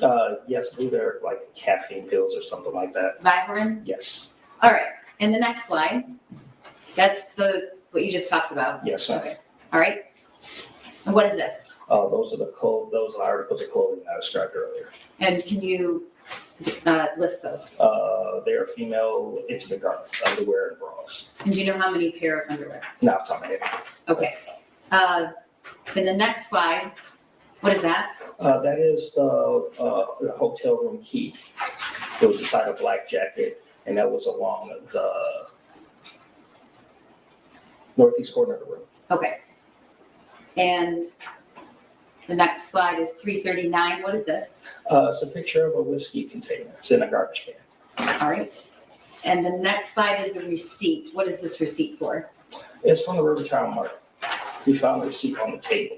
And you see on the, so you go through the pictures, you have the various items that are on the receipt. I believe the next picture also has the date on the receipt as well. What is this? That is going to be a plastic tote with an avocado inside the tote. Okay. And I remember the last time you testified, you weren't sure what that was. Exactly. You've since learned it was an avocado. Yes, ma'am. Okay. What else is in that picture with the avocado? It's a aluminum container, similar to what you would use for like baking. Lasagna?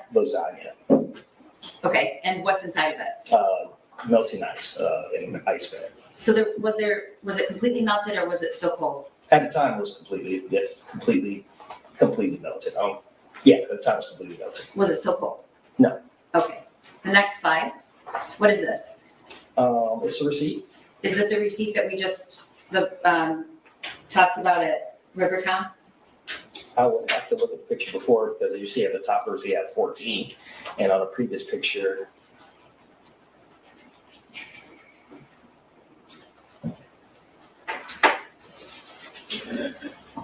yes, that's the bottom of the receipt. Okay. And what's the date on that? The date on the receipt is 12/3/2021. And at the time you are searching this, is it December 3rd or December 4th? It'll be December 4th, Okay, and the actual time of the purchase? 4:09 p.m. Okay. The next slide is, what is it? Yeah, this picture of the mattress we talked about earlier. Okay. The next slide is 344. Tell the jury what this is and why you took a picture of it. This is a picture of the totes that will be around the east side of the room. The reason why we took pictures of the totes is because we saw the one tote that was already open before. These totes look kind of funny, or kind of just look like they kind of was messed with or jostled with at the time. So we decided to take pictures of the open one. Okay, and just so that the jury understands, I want to go back to slide 14. Do you have that number? It's to show there. Maybe this one. Sure. Okay, so do I have this right? There were 2 separate plastic totes that you discovered items in? Yes. Okay, and were they found in the same place? No. All right, you testified earlier that the tote with the pink backpack, where did you find that? The tote with the pink backpack, if you go through the picture, you see the table just to the left side of the screen in that corner. That's where the one tote with pink book bag is located. So how far away from the mattress? It's the mattress, table, and the tote. Okay, so a foot, 2 feet? About a foot, yeah. Okay. About a foot, yes. Okay, and then you said you searched and discovered more items in a different tote. Yes. And where was that? Towards the top of the screen, you have the yellow scaffolding, whatever, holding the totes. Then behind that area, behind the table, right there would be the next area of totes.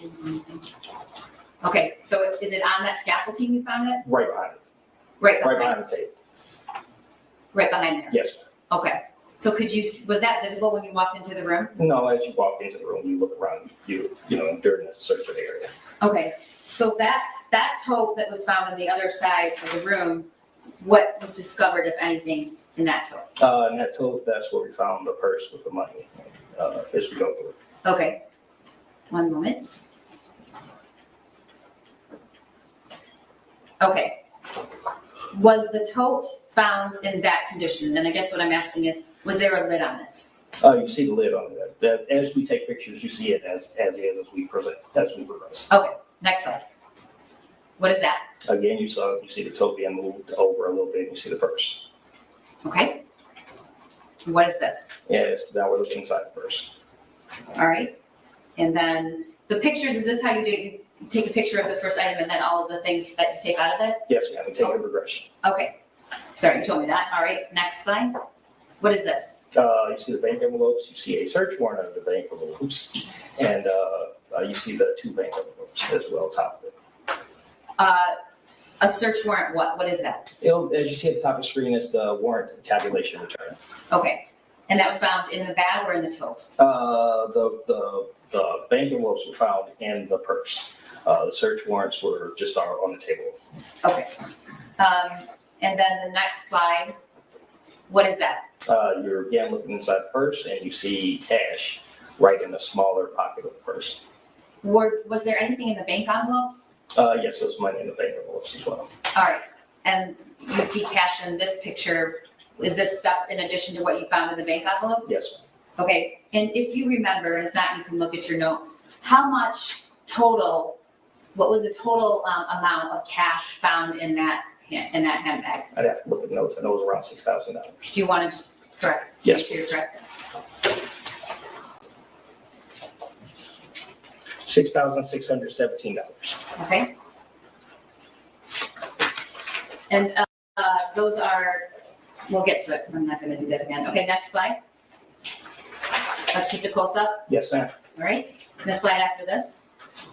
This is exhibit 350, and there's kind of a lot going on in this picture. Can you explain to the jury what you see? No problem. In the picture, you see 4 cell phones. One of the cell phones appears to be busted and broken. Those are the condition of the cell phones. Those are the condition of collected cell phones. You also see the keys just to the left of the cell phones.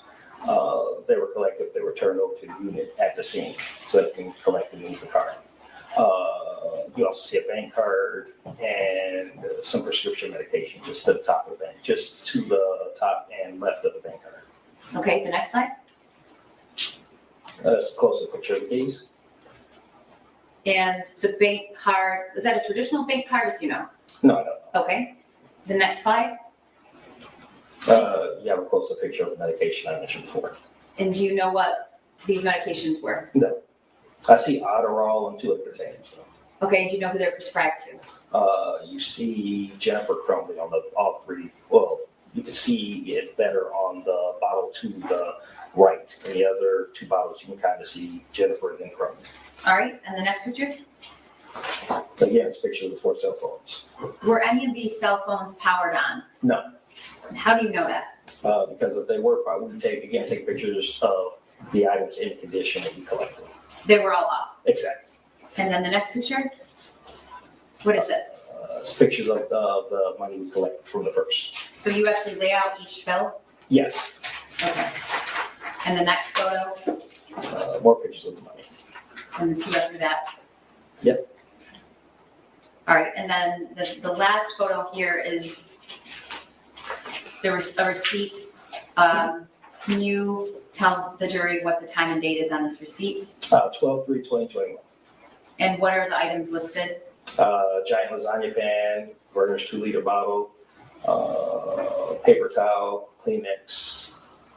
Okay, thank you.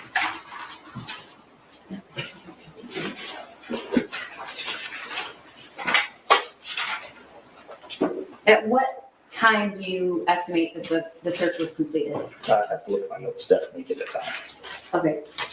For the sake of time, does it around 5 a.m. sound Yeah, right around to you? 5 a.m. Okay, and then when you were done, what did you do?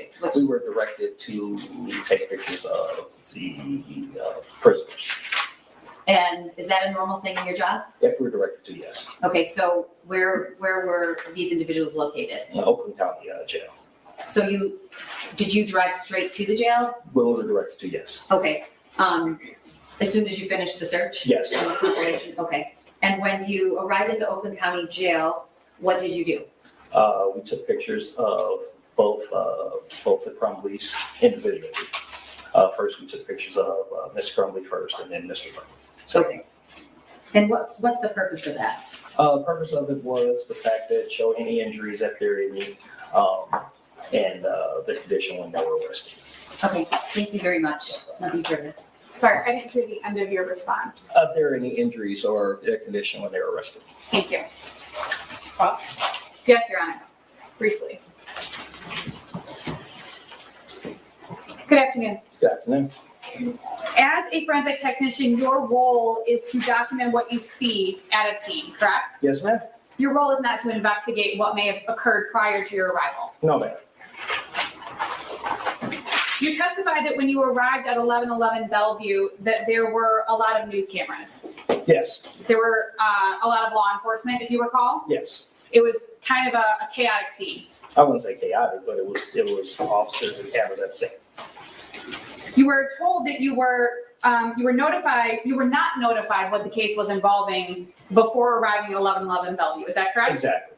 You were only told that it was a shooting incident. We were told that we were collecting for a search warrant.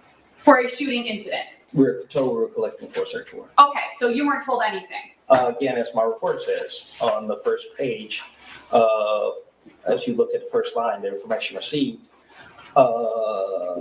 received request to process the scene of a search warrant and arrest at the address 1111 Bellevue from District 1 Dispatch. And I thought that in your direct testimony with the prosecutor that you said that you were notified that the case was involving a shooting incident and that 2 people were arrested. Your Honor, just to clear up, I'm not sure at the time of when he was notified, at the scene versus before he left. So I just want a clarification.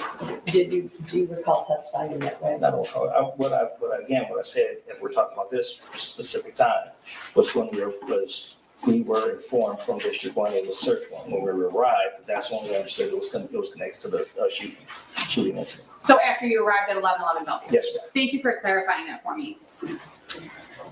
You said that when you initially get to a scene, you walk through and the officer in charge points out items of interest that he or she wants collected. Yes, ma'am. And then you may also walk through with your partner and identify additional things. Yes, ma'am. And we saw some of those things today, like the tote that you ended up taking photos of where the purse was. Is that Yes. correct? You testified that you collected 14 cigarette butts. And you can look at your report if you'd like. Thank you, I appreciate it. I'll stipulate he said 14. Yeah, 14. He hasn't slept. And it's your understanding that, from your recollection, those cigarette butts were collected next to IKEA. We had a photograph of. Yes, ma'am.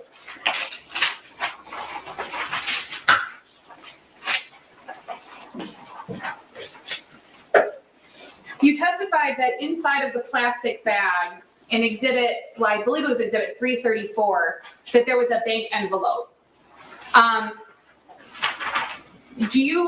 Looking at the bag now, do you see what that was? The picture's kind of blurry, but it still looks like a bank envelope. Okay, it doesn't look like a business card? To me, it looks like a bank envelope with the black spots on top of it. Exhibit 339, the prosecutor asked you to look at the inside of a garbage can, if you recall, and there was a whiskey bottle inside the garbage can. Yes. You don't know how that whiskey bottle got there? No. You have no knowledge of how long it had been there? No. You have no information about it whatsoever? No, all I know is the whiskey bottle garbage can. And you were just taking a photograph of what was on the scene when you got there? Yes, ma'am.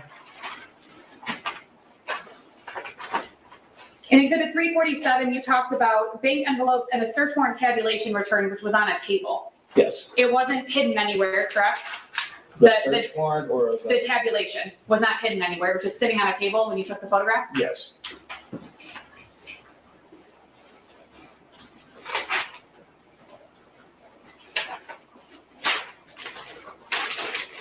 And you completed the search that you arrived on scene around 2 a.m. and you were done around 5 a.m.? Yes. One moment, Your Honor. Okay.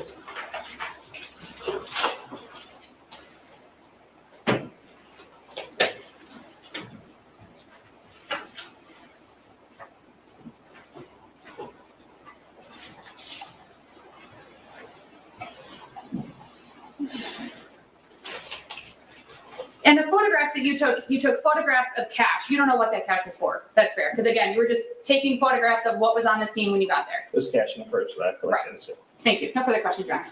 Just one point for clarification. You said you took pictures for, in case they're for document any injuries. Did you? Objection, Your Honor. I didn't ask anything about those photographs. She did. I believe that she did. And if not, I'm offering some clarification. Your Honor, I would object to any questions about the photographs that were taken of my client after he was arrested. I didn't ask anything about that on my cross. Yeah, I did see the scope cross on my car. Okay. Is this witness excused? Yes. Can you step Thank you. back? Who's the next one? Tim Willis.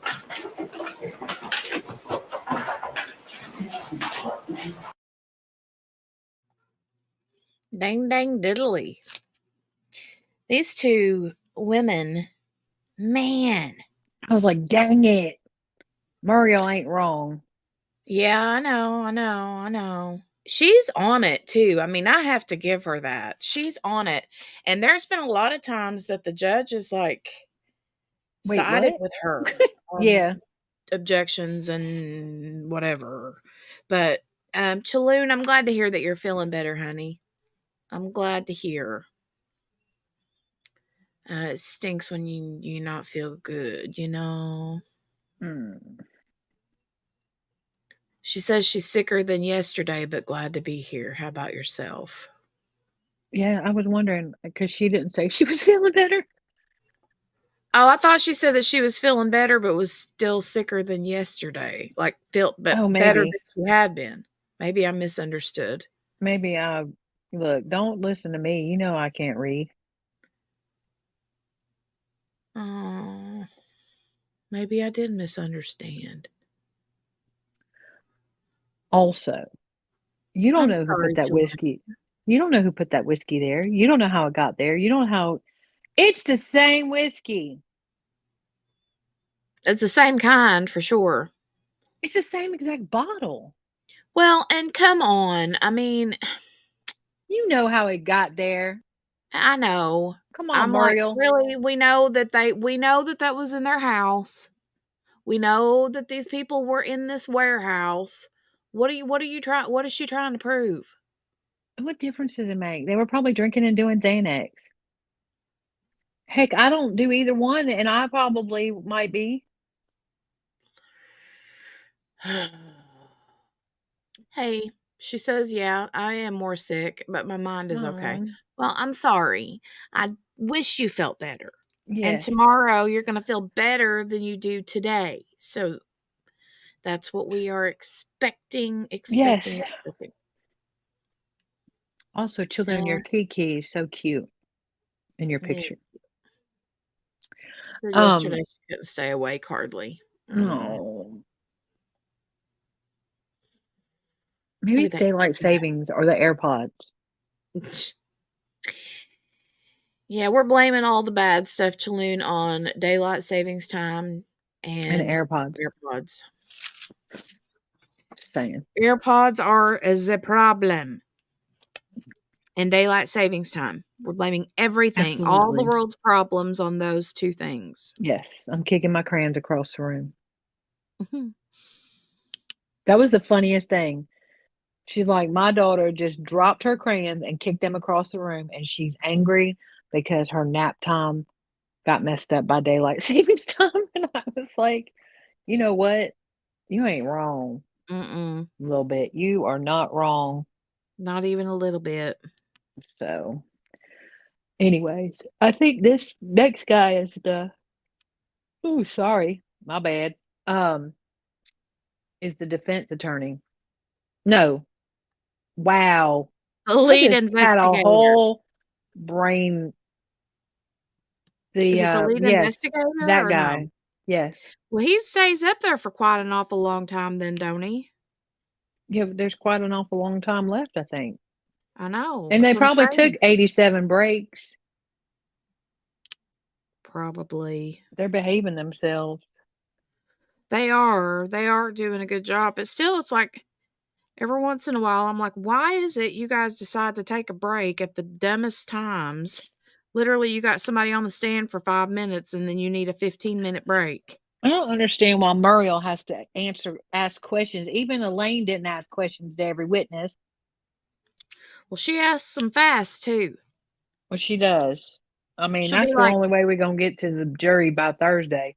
She'll say, this is a square. Okay, we're talking about the shape of square, right?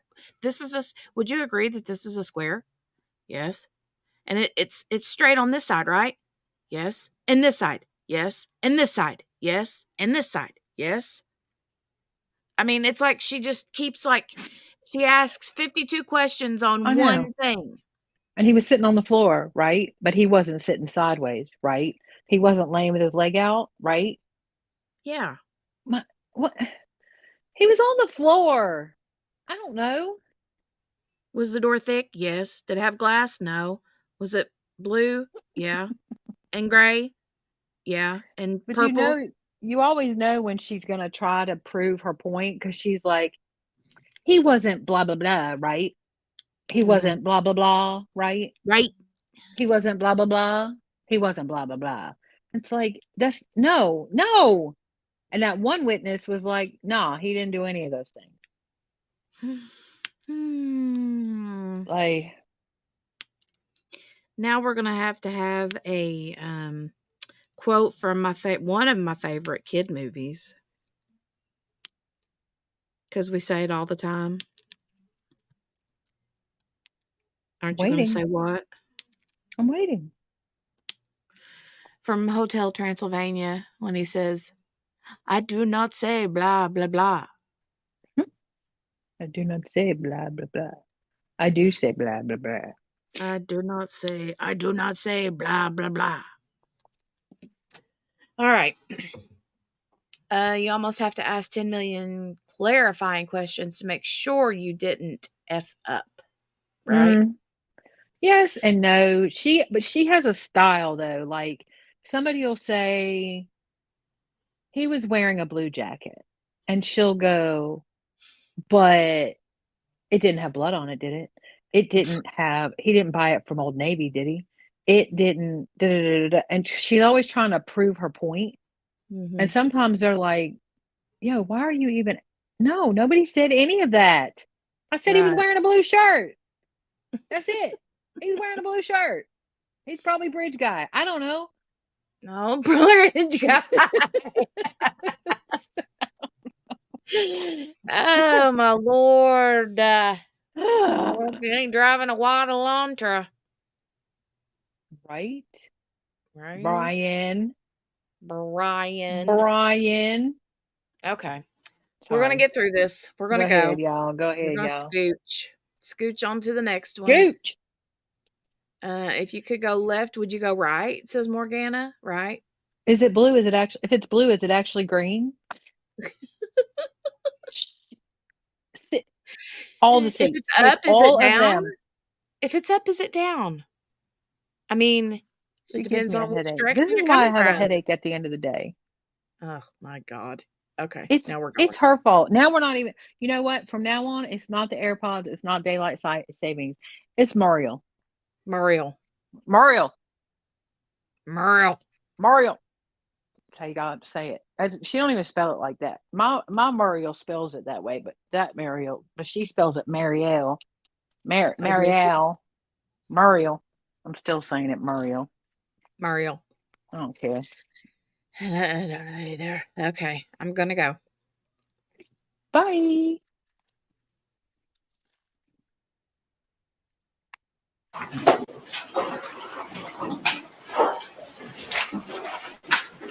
You are lieutenant, correct? Yes. Could you raise your hand?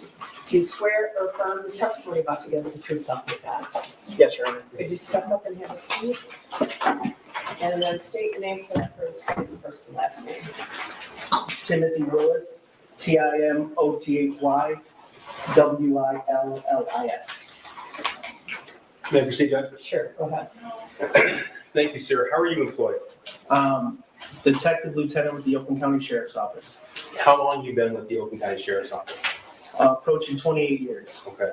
You said you're a detective lieutenant right now? Yes. Tell us please what that means. I oversee a handful of divisions within the Sheriff's Office, the Special Investigations Unit, which I know we've mentioned at court, the Fugitive Apprehension Team, our Computer Crimes, which Detective Wodrowski had worked for, and our Warrants Division. Okay. And we'll get into some of that in a little more detail. Is it fair to say that you're the officer in charge in this case, or one of the officers in charge? Yes, that's fair to say. Just to clear something up quickly, when James Crumbley was arrested on December the 4th, 2021, did he have any injuries? Not to my knowledge, no. Now, going back to your role as detective lieutenant, we've talked a little bit about the Special Investigative Unit. Can we talk a little bit more detail about that? Yeah. Okay, so tell us please, what sort of cases would a member of the Special Investigative Unit handle? Yeah, so the Special Investigations Unit is a support services arm of the Sheriff's Office. So we take a lot of requests from other agencies, from our own substations. Oftentimes we handle political cases, complex cases, high-profile cases, things of that nature. Okay, and prior to your current role, what other roles did you have with the Oakland County Sheriff's Office? Yeah, prior to my role as the Detective Lieutenant Special Investigations, I was also the Detective Lieutenant in charge of our Auto Theft Unit, our Friend of the Port Division, our Arson Division. Okay. I'd like to direct your attention to November the 30th, 2021.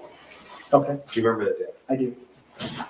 Were you notified of an active shooter situation at Oxford High School that afternoon? Yes. Can you tell us, please, where you were when you were made aware of that? I was actually at the prosecutor's office at the time. I was made aware discussing another matter. The prosecutor and her chief assistant came in and advised me that there had been a shooting at the Oxford High School. So what did you do with that? What did you do next? For context, about, I don't know, a couple months before that, we had a false alarm, if you will, at another school.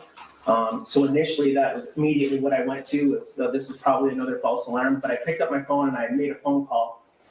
I've thought about it a million times. I have no idea who I called, but I do remember the response was, "This is a real thing. This is real." Okay. So tell us what you did, please. I obviously, ran downstairs or took the elevator downstairs, ran to my vehicle, and immediately proceeded to the Oxford High School with my lights and sirens activated. Okay. Do you recall the approximate time you would have arrived at Oxford High School? I think around 1:20 in the afternoon, approximately. Okay. Tell us what you saw as you arrived at the scene. There was the largest emergency first response that I've ever seen in my career, and second place isn't even close. When I got there, there were students were being evacuated, and more and more officers were rushing in. EMS was on scene. I vaguely recall our helicopter flying above. It was just a something I'd only seen on TV before, nothing I'd ever experienced. Okay, so at that point in time when you arrived, was the scene still active? It was, yes. I'm going to show you what's been admitted as People's 9. Is that screen in front of you working? Yes, it is. Okay. So this is a map of the Oxford High School? Yes, sir. Okay. And as you pull up on scene, you made those observations. Tell us where you went next.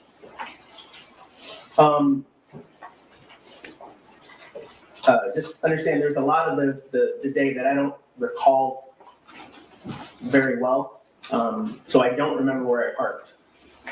But I do remember going through the front office entrance area. It would be, you see office 200?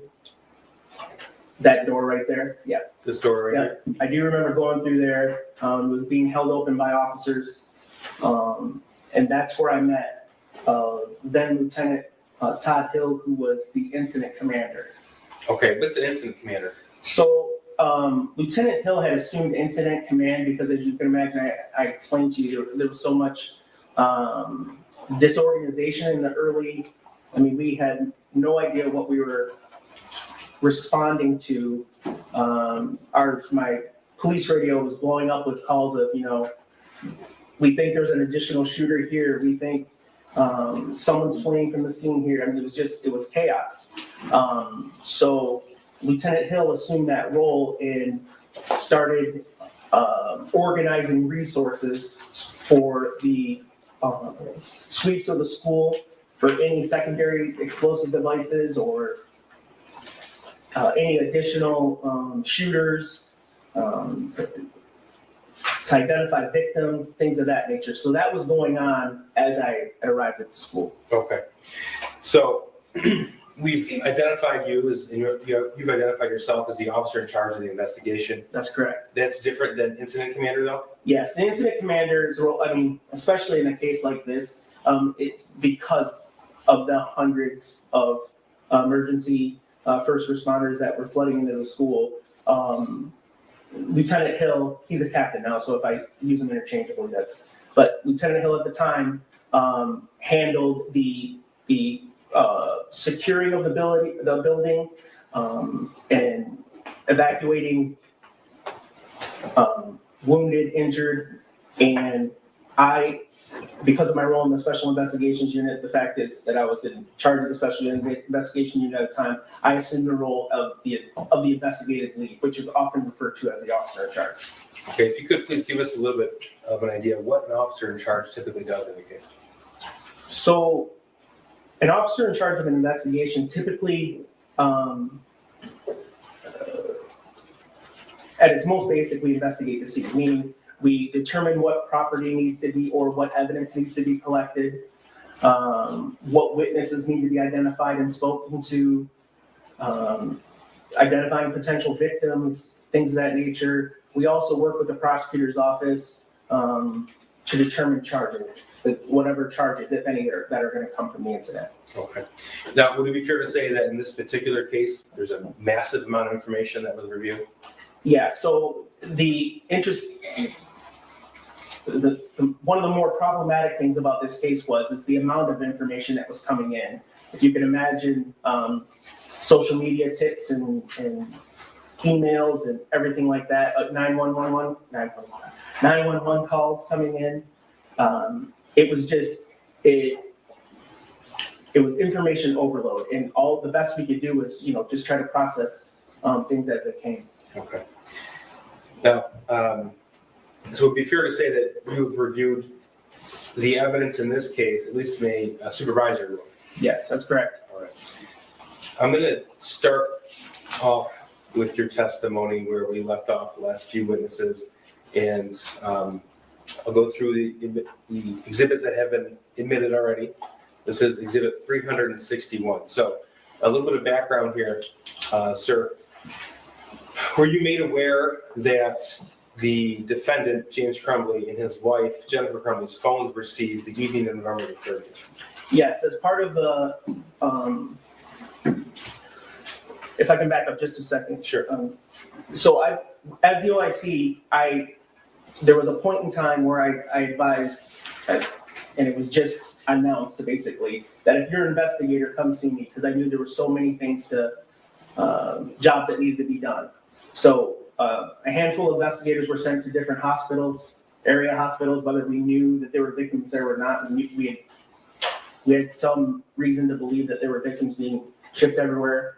Lieutenant Marsban was handling, once that the shooter was identified, handling the scene at the shooter's address.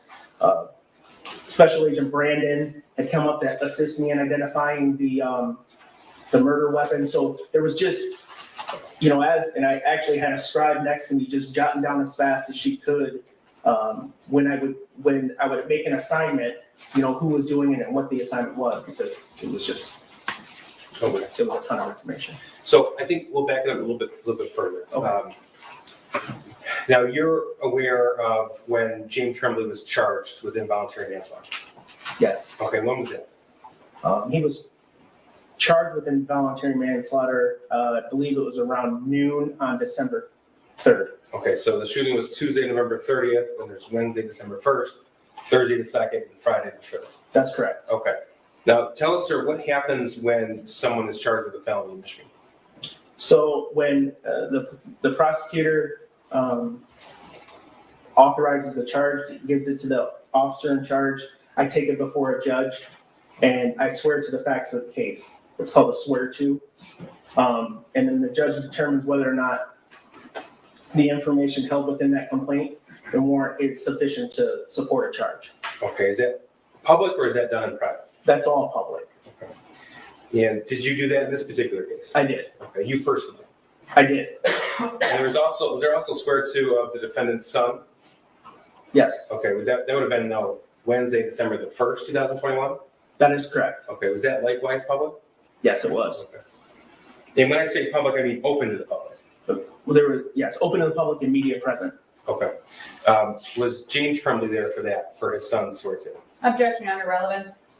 Judge, the jury's going to get an instruction regarding 4.4.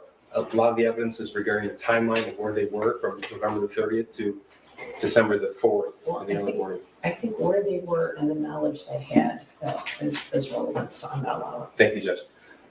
Sir, Wednesday, December the 1st, there was a swear to the defendant's son? That's correct. Okay, and was James Crumbley there for that? He was not in person, no. Okay.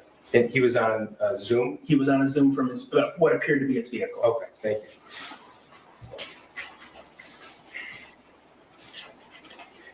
Now, we've already heard from Dave Hendrick, who was, at the time, the sergeant in charge of the Oakland County Sheriff's Office Fugitive Apprehension Team.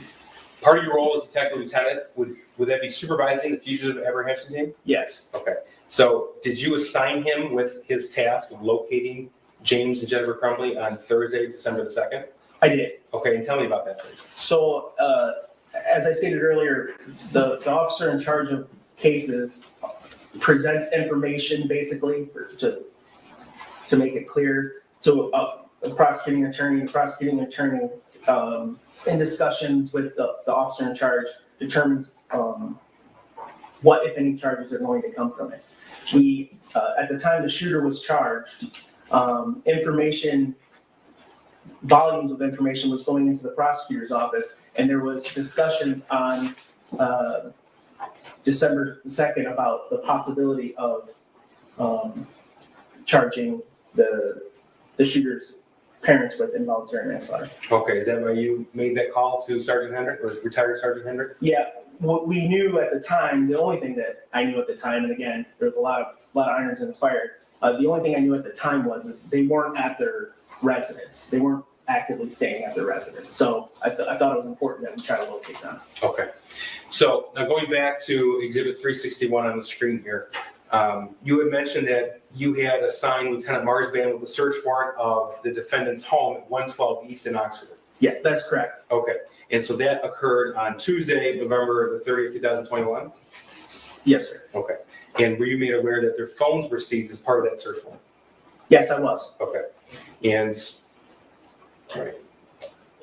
We talked a little bit about track phone or burner phone, how they're referred to interchangeably. Were you made aware, did you learn that the defendant and his wife purchased those phones? I was, Okay. yes. And so what's in Exhibit 361? So this is a receipt from the Walmart in Lapeer, Michigan, and for the purchase of the track phones. Okay, so just for a timeline, this is at November 30th, 21 at 8:01 p.m.? That's correct. Okay. This is Exhibit 362. What are we looking at here? This is a receipt for the Holiday Inn Express. So the shooting was on the 30th. They checked in on the 30th, and they departed on the next day. Okay. And do you recall where this Holiday Inn Express was located? Yes, that's the Holiday Express in Lapeer. Okay.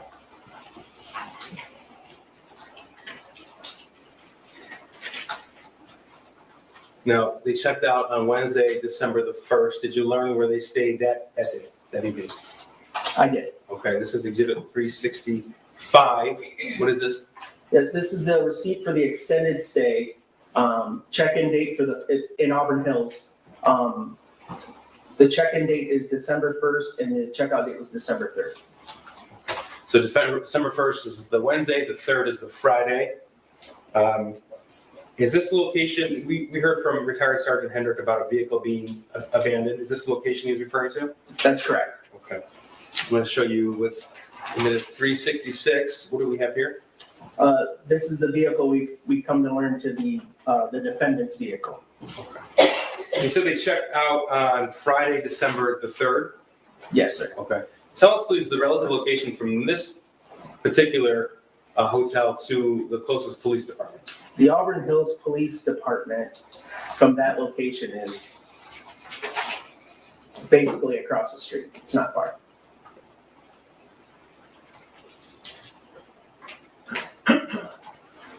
Now, regarding Exhibit 361, just so we're clear, it's your understanding that they were actually told to purchase these phones, is that correct? That is correct. So, Detective Sergeant Bryan, who testified earlier, he had advised them, or maybe it was Lieutenant Marsban, I can't recall, but said, hey, look, we're taking your phones at this point as evidence, and which is common. And then we often advise them, so you have a means of communication, because people don't typically have house phones anymore. We just automatically tell them usually to just pick up a couple of track phones. Okay. And were they permitted to obtain contact information from their phones before they were seized? Yes, they were. Okay. Now, specifically on Thursday, December the 2nd, 2021, did you or members of your team uncover evidence that James and Jennifer Crumbley obtained cash through withdrawals? That's correct. Okay, this is Exhibit 367. What are we looking at here? This is a withdrawal from Flagstar on December 2nd for the amount of $2,000. Okay. Now, Mr. Rogowski, who testified about the burner phones, also mentioned replacement phones, so new phones with the old numbers ported to them. Did you learn when James and Jennifer Crumbley purchased those? I did. Right. This is Exhibit 368. What are we looking at here? This is a T-Mobile in Owasso, Michigan. And this is the receipt on December 2nd at 11 a.m., 11:17 a.m. And this is where they purchased new phones with their original phone numbers on them. Okay, so this is Thursday, December 2nd. At this point, they were staying at that hotel in Auburn Hills next to the police station, and this was purchased in Owasso, Michigan. That is correct. Do you know the relative distance between the two locations? It's about an hour's drive per Google Maps. Okay, each direction? Yes, sorry. So we saw the record that indicated they checked out of that Auburn Hills hotel on Friday, December 3rd. Did you uncover evidence that they had obtained more cash that day? Yes, I did. All right. This is Exhibit 367. What are we looking at here? This is a withdrawal from Flagstar on December 3rd for the amount of $4,000. Okay. Was evidence uncovered to suggest that they had transferred money from their son's account? Yes. All right. This is Exhibit 370. What is this? This is a Flagstar withdrawal from a Simply Kids Savings. There's two withdrawals. There's 1129. In the amount of what? $292. And then there's a second withdrawal on the 30th the following day of $3,000. Okay, what was the balance left in this Simply Kids savings account? The remaining balance was 99 cents. Okay, and that was the day of the shooting, the 30th? The 30th, yes, sir. Do you know where the defendant and his wife went after they left the Auburn Hills hotel? Yes, once they left the Auburn Hills Hotel, they went to the address in Detroit on Bellevue. Okay, and that's we've heard testimony from Mr. Kirtley and the Detroit police officers, 1111 Bellevue in Detroit? 1111 Bellevue, correct. Okay. I'm going to show you portions of surveillance video. We saw some of this earlier. This is different clips. This is exhibits 371 and 372. So 371 is first. And again, so we know the timestamp is actually 22 minutes off. I think we've already clarified that.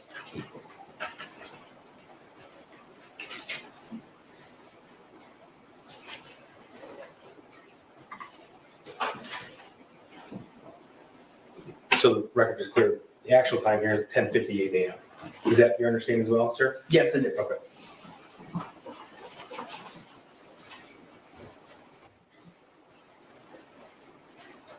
And just tell us, please, sir, when you see anybody you recognize. The man walking with his phone, I believe, is the leasee of the suite or room or whatever that the Crumbleys were staying in. That was Suite 130? 130. Okay. The vehicle coming in is the vehicle that we identified as Jennifer Crumbley's Kia.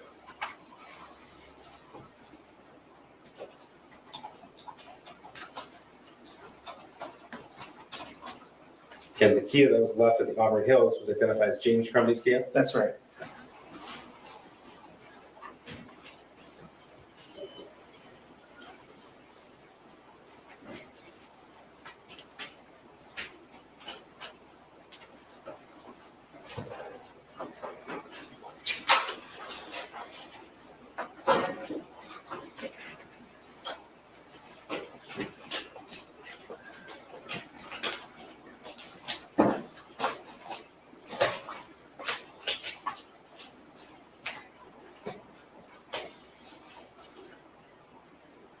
Do you recognize either individual exiting from what was identified as Jennifer Crumbley's Kia?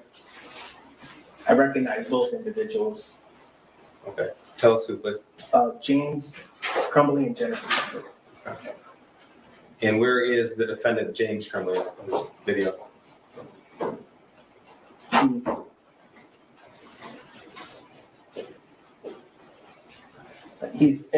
He's walking up now. Okay. Sorry. Right here? Correct. Okay. Now, this is the location they were found at 1:30 a.m. the next day, is that correct? That is correct, yes. 1111 Bellevue, okay. Yep.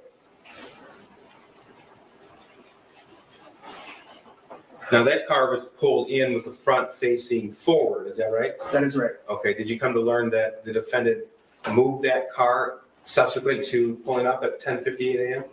Yes. All right, I'm going to show you what's been admitted as 372.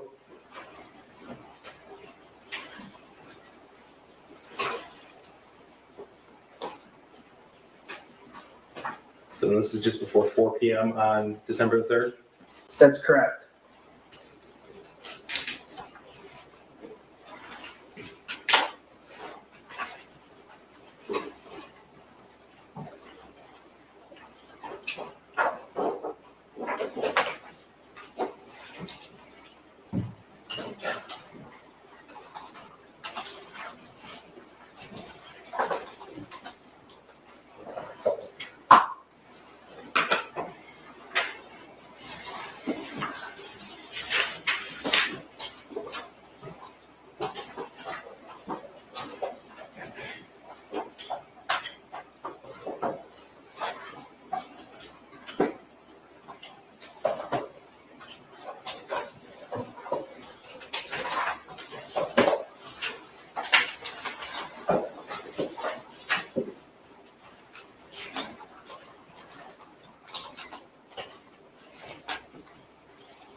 So according to your testimony, this would be about 4 hours after he was charged with 4 homicide offenses?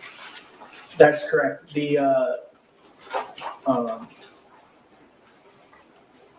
I would object to that question. Mr. Keys indicated that James Crumbley was charged with homicide offenses. This is a homicide. I think we've been clear that this is an involuntary manslaughter case, Your Honor. It's a homicide. It goes by both names. The title of the charge is homicide involuntary manslaughter. Right. You're both right. Sir, yeah, please. So that was at 4:17. At 4 o'clock was the time that the judge had ordered the defendant and his wife to turn themselves in. Okay, so when it became clear that they hadn't turned themselves in, was their license plate made public? Yes, it was. Was the license plate on the front or the back of the vehicle? In Michigan, we only require the license plate on the rear of the vehicle. I work fugitive investigations. Oftentimes, fugitives will back into a spot to attempt to secure, hide their license plate, and also it's easier to get away if necessary. Okay. Now, correct me if I'm wrong, but there were no arrangements to have a surrender with this defendant or his wife. Is that correct? That's correct. Okay. So at the time this occurred, there was no plan with law enforcement to turn himself in. No, sir. And in fact, someone with a valid felony arrest warrant, they don't get to choose when they have to turn themselves in, do they? Absolutely not. Now, sir, I want to go back to November the 30th, 2021. In the afternoon, you had already assumed investigative command. Would that be right while you were on scene? Yes, sir. Okay. And you said you met with Special Agent Brandon while on scene at the high school? I did. Okay, and what did you task him with? I tasked him with tracing, frankly, he offered. He came to me and said, do you know who the registered owner of the gun was? And at the time, I did not. He testified earlier, and you heard that it was secured in a garbage can.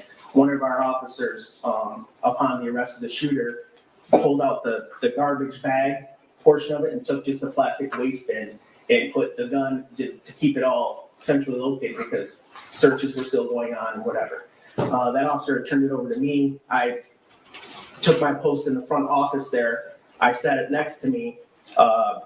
At some point during the day, Special Agent Brandon came to me and said, hey, have you identified the owner of this weapon yet? And I had not. So he's like, I'm the ATF.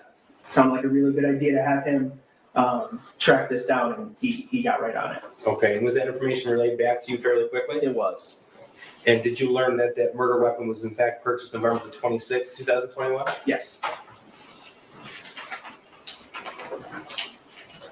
Now, you learned the identity of the shooter while you were still at high school, is that right? Yes. Okay. And you mentioned earlier that you had tasked Lieutenant Marsban with securing the family home and securing a search warrant? Yes. Okay. Now, at that time, did you know if there were any other casualties outside of the school? We did not. Like I said, I'd gotten some information from area hospitals that some wounded were coming in. So at that point, we're like, well, there's several hospitals in the general facility, so we had to assign officers out to different hospitals to make sure that we could locate and identify any potential victims. Okay, so when you sent officers there, they didn't know what to find, what to expect? No clue. All right. Now, at some point, was there a concern about explosives in the school? Yeah, so as I was stating earlier,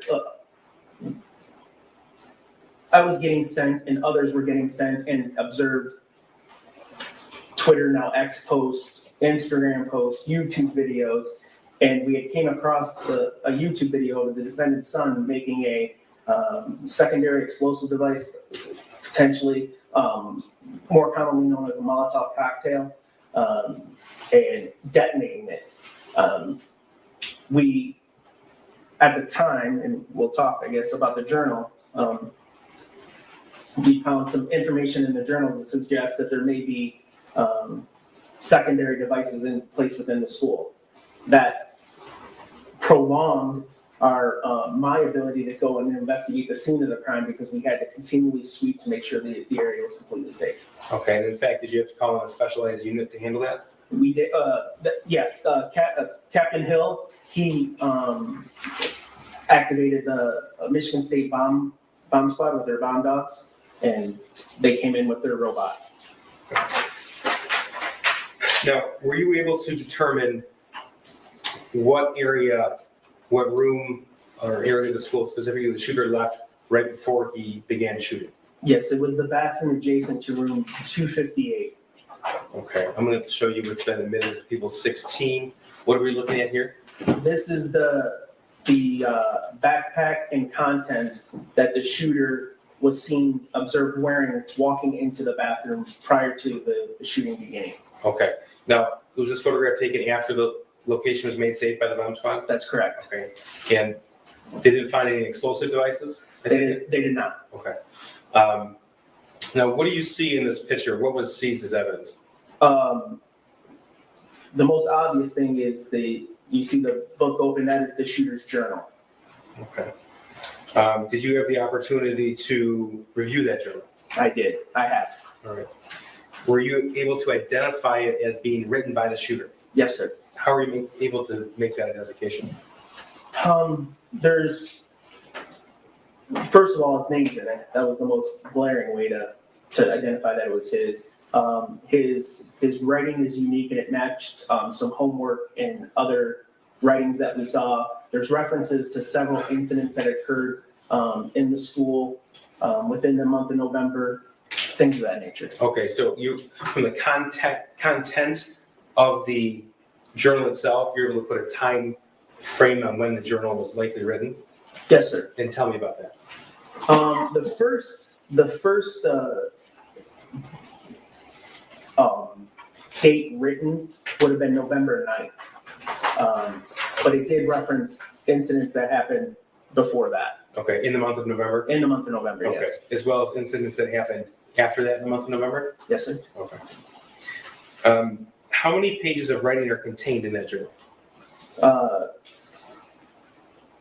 22. Okay, so is it filled with writing from front to back, or is it at different parts, or how is it organized? No, it actually appears to be written from back to front, and it stops about a quarter way through. Okay. Now, of the 22 pages, is there, I guess, a title page or something to signify the end of the journal, end of the writing?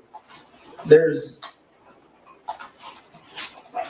yes, I mean, okay. To answer your question simply, yes. So out of the pages with writing in that journal, how many contain reference to the school shooting? All 22.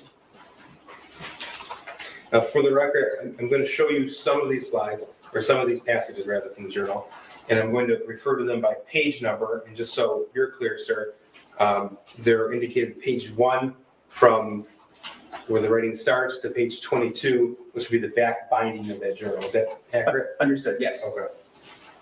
Now, is the journal in written format or were drawings contained as well? Both. Okay. Were there any passages in this journal that you noted indicative of the shooter's request for mental health help? Yes. This is People's 359. Can you read what's written in this passage, please? Yes. I have zero help, and help is bolded, for my mental problems, and it's causing me to shoot up the fucking school. This is page 5. For the record, that was page 6 on the journal.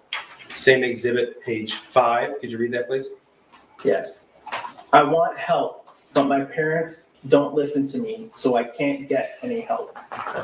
That's page 5. This is page 19. What does this say? My parents won't listen to me about help or a therapist. All right. Now, were there any journal entries about the shooter's desire to obtain a 9mm handgun? Yes, sir. Same exhibit, page 3. Can you tell us what this is, please? Yes. The shooter writes, so we should be bound to get my SD 9VE soon. Okay. Now, that specific term, SD9VE, did you see that anywhere else in this case? Yes, I did. This is People's 85 and 86. What do we see here? This is a picture of a Smith & Wesson model number SD9VE that was for sale, that was extracted from the defendant's phone. Okay. And Mr. Rogowski testified this was from Monday, November the 8th, sent from the defendant's son to the defendant in a message that was deleted. Do you hear for that testimony? Yes, I was. Now back to the journal. This is page 22. Can you please read us what this says? Yes. The shooter writes, I want to shoot up the fucking school so badly. Soon, I am going to buy a 9mm pistol. Same exhibit, page 17. Go ahead. All I need is my 9mm pistol, which I am currently begging my dad for. And page 22. I will This have, is the binding, right? The binding, Okay, correct. Go ahead. I will have to find where my dad hid my 9mm before I can shoot the school. Okay. And page 15. Unfortunately, my dad does not want me to get the 9mm gun, and we are having financial problems, RN for right now. And I don't have a job, so now I'm pissed because I want to do the shooting with a 9mm pistol, as they are effective for killing. But RN right now, all I got is a puny 22 LR Keltec that I don't know where my dad hid it. Okay, and we heard evidence in this case that James Crumbley obtained a 22 caliber Keltec pistol in June of 2021. Is that right? That is right. Yep. Were there journal entries regarding the shooter's plan? Yes. Okay, here's page 3, same exhibit. Can you read this, please? I'm about to shoot up the school and spend the rest of my life in prison. Sir, did you find any journal entries regarding the shooter's access to the 9mm? Yes, I did. Same exhibit. This is also page 3. Go ahead. Excuse me.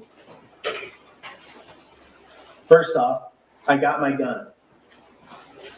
It's a SP 2022 6-hour 9mm. Second, the shooting is tomorrow.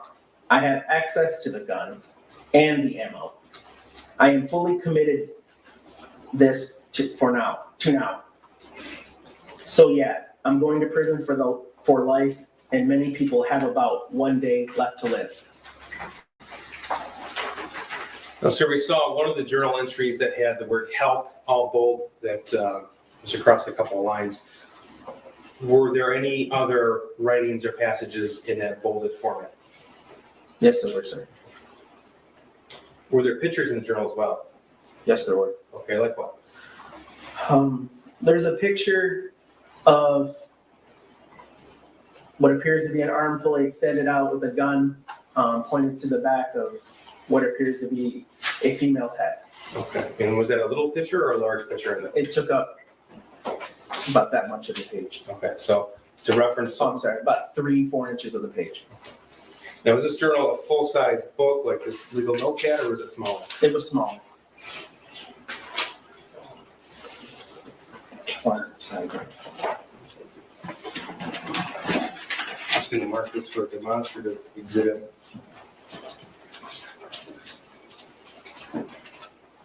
This will be 381. This is a demonstrative exhibit. Papers with it? Any objections? No, Your Honor, just for demonstrative purposes. So put a pair of gloves and just take that out so you can see it.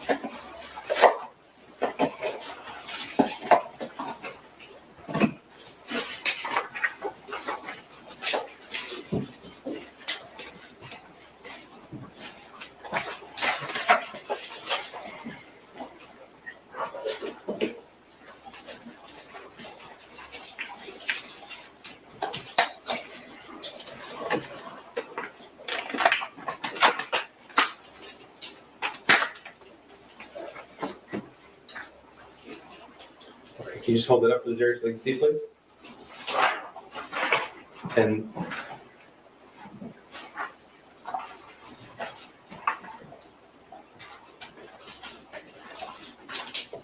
thank you, sir. And that's what's depicted here in Table 16 that we're referring to? That's correct. Okay, thank you. If this was laid open. Yeah, first one. Sure. Would you mind putting it back in?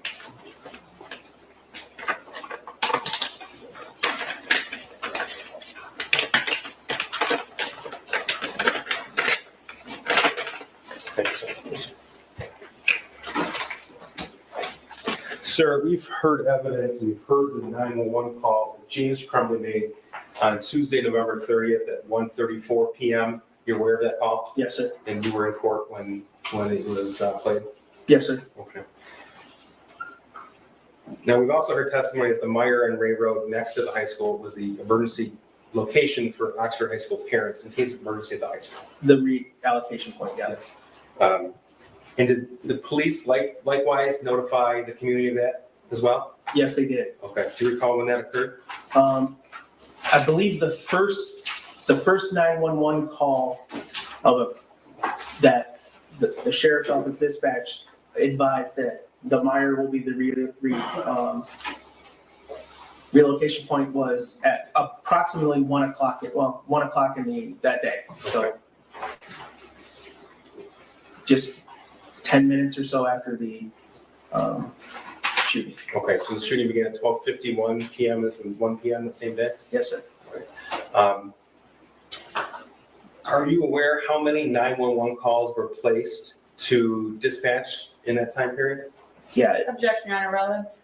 How is it relevant? He's going to testify as to who identified their son as the shooter, Judge.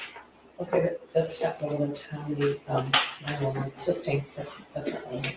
How many people identified their son as the shooter? Just one. Okay. Nobody else? Nobody else. Was there more than one 911 call? There was. Oh, I'm sorry, that maybe that is relevant. How many 911 calls is relevant, but I guess out of those, how many? It gives the answer context, Judge. Okay. How many 911 calls were placed at that day? 112 were able to be answered within the immediacy of the shooting. Okay, and out of those 112, how many? Just one, the defendant. Thank you. Okay, sir, as the officer in charge, you've reviewed the surveillance video of Oxford High School. Yes, I have. Okay. We're going to play that now. Judge, could you please instruct the media not to film?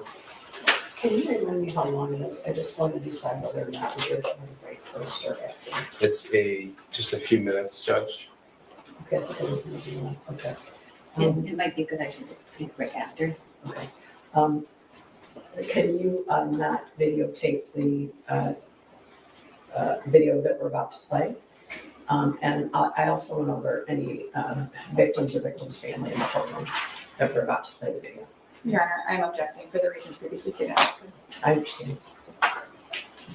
May I proceed, Judge? Sure.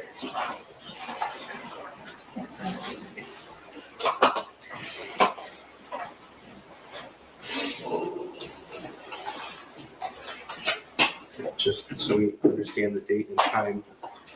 We have a timestamp and date stamp at the bottom here, November 30th, 2021. This is at 12:46 p.m., is that right? That's right. Okay, I'm going to. And prosecutor, it's correct, there's no audio. Correct, there's no audio. Let me know, please, when you recognize the shooter in this frame.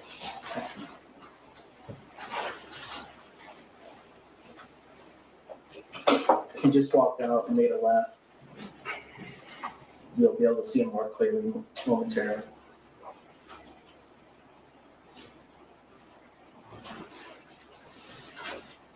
He's about to enter right now. Okay, the individual straight into the bathroom there is the defendant's son? That is the defendant's son, yes. Okay, so for the record, this is 12:46 p.m.? Correct.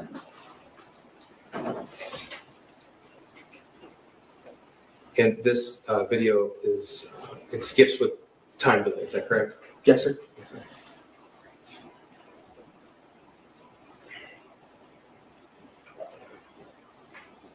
Okay, this is 12:51 p.m.? Yes, sir. Okay.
We have a break, Jeff.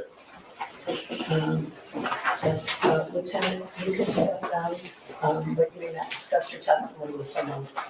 All right, you can step down. You have about 10 minutes left, all right? All rise for the jury.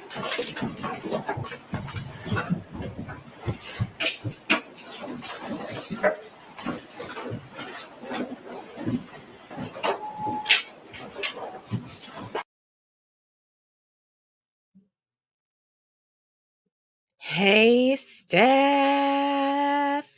We love you. Steph. Yeah, I love House. Yeah, I went. Excuse me, sorry. I went through similar before I was diagnosed with. I have 1.5 autoimmune because one kind of is and kind of isn't. But I get it, Steph. I was like, I need Dr. Gregory House, please. So, but we're here for you if you need us.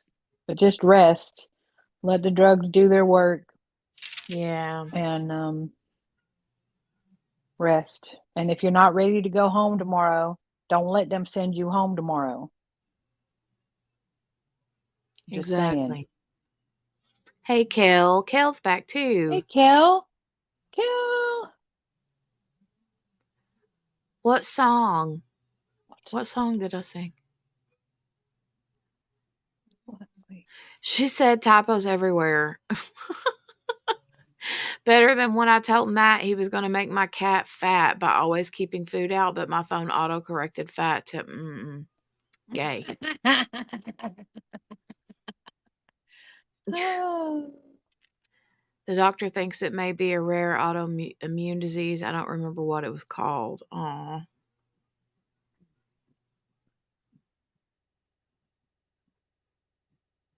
Oh, I sang a song for her. Oh. In her dreams or whenever I I was said, gonna say, like when I sang her name, I don't know. oh, I don't know either that. Maybe she thought it was a whole lullaby.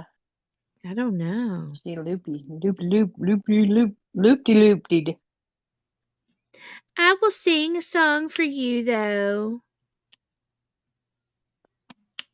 That's all you get. That's it. That's the Tell me song. what song you want me to sing you, and I'll sing you a song. I will sing you a song.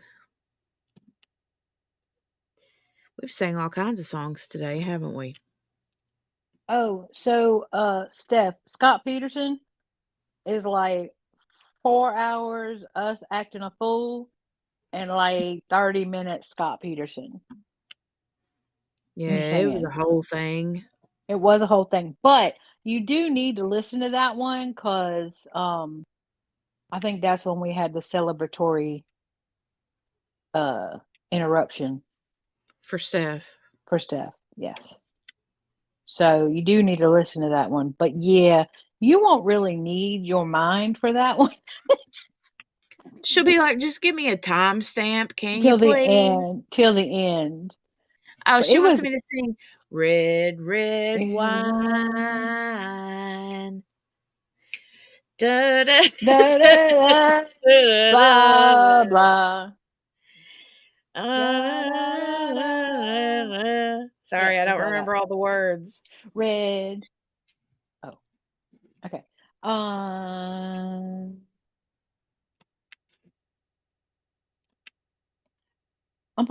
not gonna lie to you how lazy I'm being right now.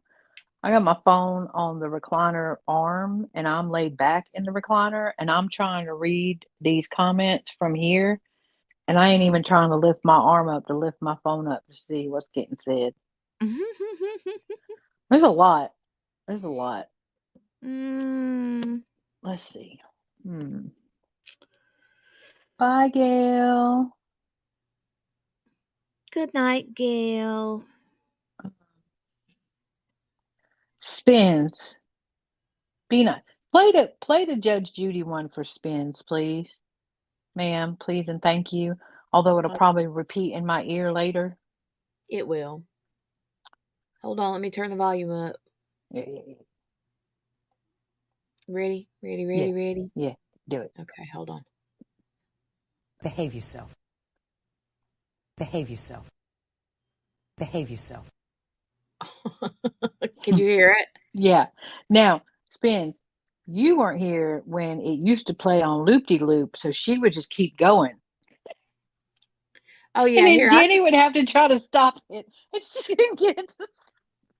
Here, we'll do the loop track on loop. it. Do a Yeah, loop. let's do the loop. Hold on. Where did it go? I gotta find it again. Here we go. Behave yourself. Behave yourself. Behave yourself. Behave yourself. Behave yourself. Behave yourself. Jenny be like, why does she keep doing that?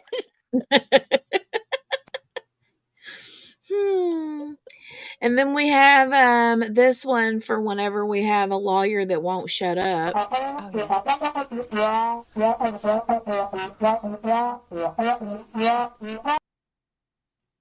And then we have this one for when the lawyers won't shut up. Shut up! Shut up! Shut up! I said it wasn't for you, Lee. I said it was for Spins. Spins. Steph is over there going, what in the world am I hearing? Am I asleep?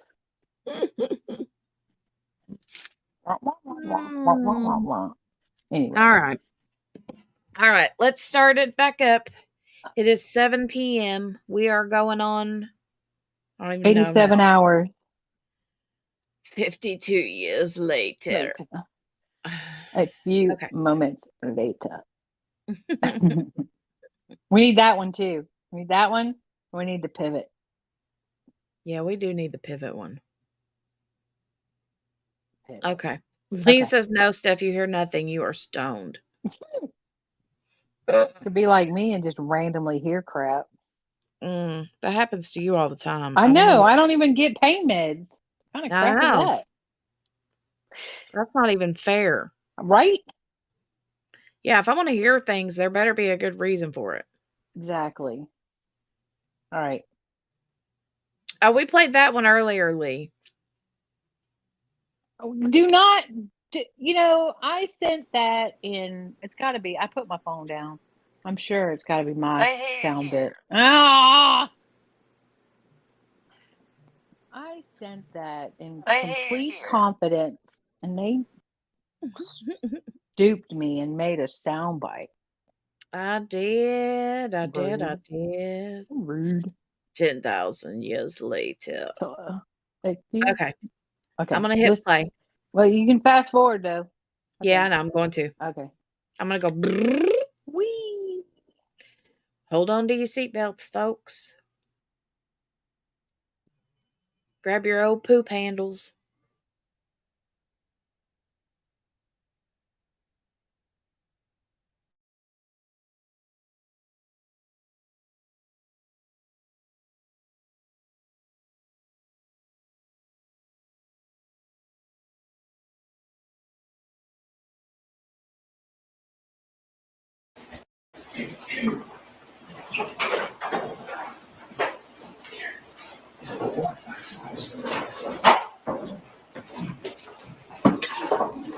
All right.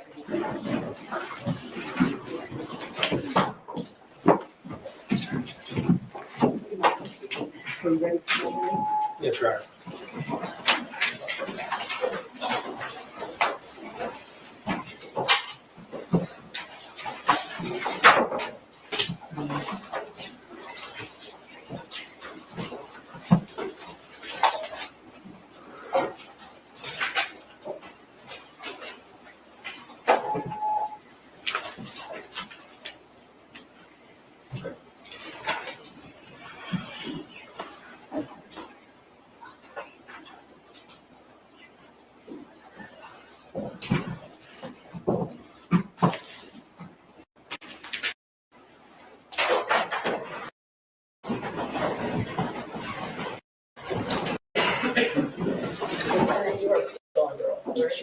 Go ahead, Mr. Keys. Thank you.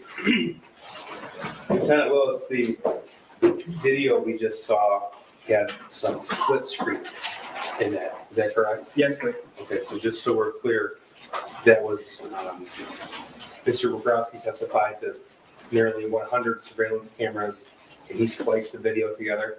Yes, sir. Okay, so that was just, it was taking the same time, but just different angles of the same hallway? That's correct. Okay. Sir, could you tell us, please, who was wounded on November the 30th? The wounded was Phoebe Arthur, Elijah Mueller,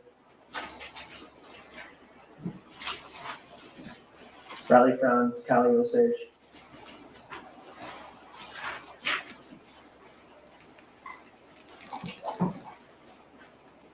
Molly Darnell, John Asciuto, and Aiden Watson. Thank you. May I approach witness? Sure. This is admitted as People's One. Sir, what have I handed you? This is the autopsy protocol for Hannah St. Juliana. Okay, sir, who was killed November the 30th, 2021? That's correct. This is exhibit 5. Sir, how old was Hannah? She was 14. And how did she die? Your Honor, I'm going to object to the reading of the autopsy protocol into the record. He's not reading the autopsy protocol. They're admitted as exhibits 1 through 4, correct? That's correct, Judge. All right, so I think it was a question. How did she die? She died of multiple gunshot wounds. May I approach the witness? Sure. This is exhibit 2. What is that? This is the autopsy protocol for Madison Baldwin. And this is a picture of Madison and people 6 on the screen? Yes. How did she die, sir? She had a gunshot wound to the head. She was 17 years old? Yes, sir. This is exhibit 3. So what have I handed you? Autopsy protocol for Tate Meard, and he was 16 years old. And how did he die? He died from multiple gunshot wounds. And this is exhibit 4. That's an autopsy protocol? Yes, sir. This is for Justin Schilling. He was 17 years old. And how did he die, sir? Died of a gunshot wound to the head. And those are the 4 students who were killed inside Oxford High School on November the 30th, 2021? That's correct.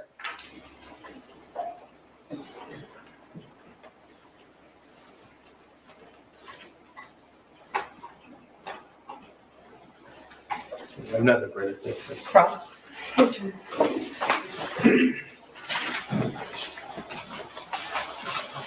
Good afternoon, Detective Guzman. Good afternoon. Go back to November 30th of 2021, when you were made aware of the shooting at Oxford High School. Okay. You testified today that you were at the prosecutor's office, I was. and you were advised, you said by the prosecutor and her chief assistant, that was the chief prosecutor, Ms. McDonald. Correct. And her chief assistant came to the office where you were discussing another case. We were in a conference room in their office, and they came. Yes.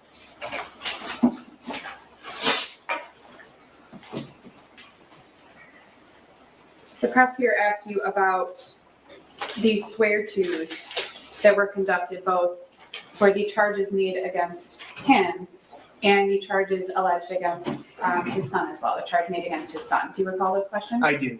And the prosecutor confirmed with you that the process for the swear-to is open to the public.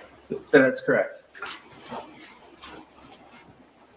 You said that both the public and the media were present at the swear-tos for both Mr. Crumbley's son and also Mr. Crumbley. That's right.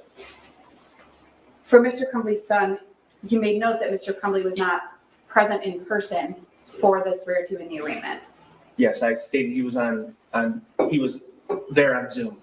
And if you recall, his son was also on Zoom for the arraignment. Is that correct?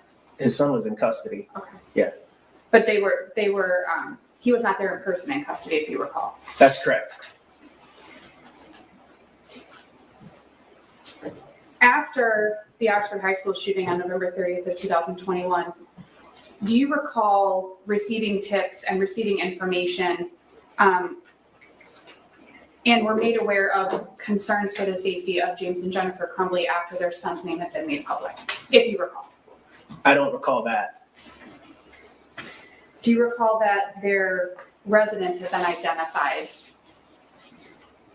publicly?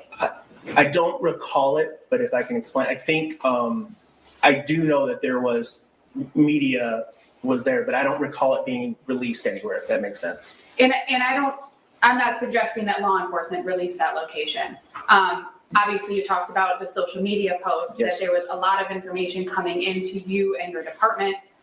There was a lot of information being made public that wasn't necessarily true. There was a lot going on at the time, on November 30th of 2021, separate from the tragedy at the school. That's fair.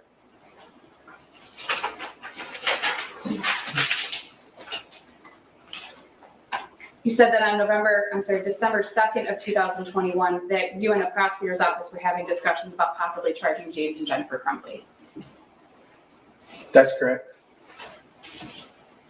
You know that at some point on December 2nd of 2021, not necessarily the nature of not the content of the discussions, but the nature of the discussions about potentially charging was made public. I'm not familiar with that.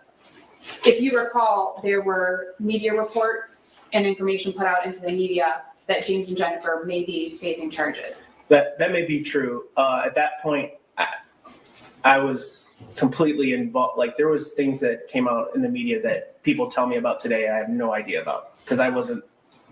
Yes, and you had a lot going on. And obviously, when I ask you a question, I'm just asking you questions about what you know about. I understand.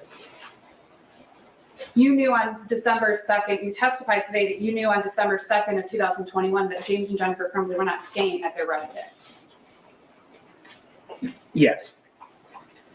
You knew that they'd left on November 30th of 2021. Correct. And that was before charges had been announced against them? Yes. And before there was any sort of information that may have been put into the media that charges may be forthcoming? Yes. That was in fact the day of the actual Oxford High School shooting that they stopped staying at their residence. To my understanding, yes. The prosecutor showed you Exhibit 362, which is a Holiday Inn Express receipt, correct? Yes. And if you recall, the room was registered to Jennifer Crumbley, I believe you. if you recall. I don't recall, but I believe you.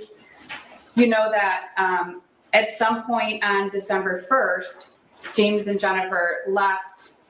Oh, and before I go past that, you also know that on November 30th that James and Jennifer Crumbley obtained those track phones from the Walmart in Lapeer. Yes. And we looked at that receipt as well. Yes.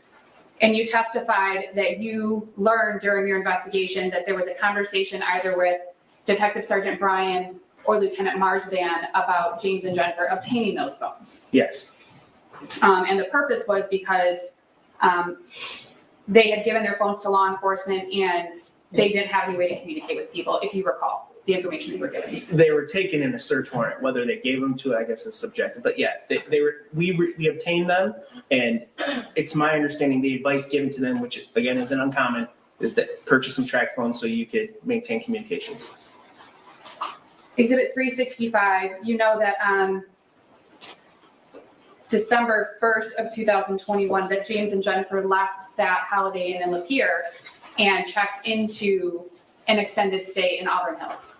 What day did you say? December 1st of 2021. Yes. Now Lapeer, for those who aren't familiar, is north of Oxford. It is. It's north of Auburn Hills. It is. So they left the Lapeer area and came down to Auburn Hills, which is 15 minutes south of Oxford. I could be wrong about the time. But you referenced Lapeer essentially borders Oxford. Okay. And on the north side, and then you got Rochester. 20 minutes. I don't know. Okay, I won't lock you into a time, but they came, and they came slightly south of, still in Oakland County, correct? Yes. Okay.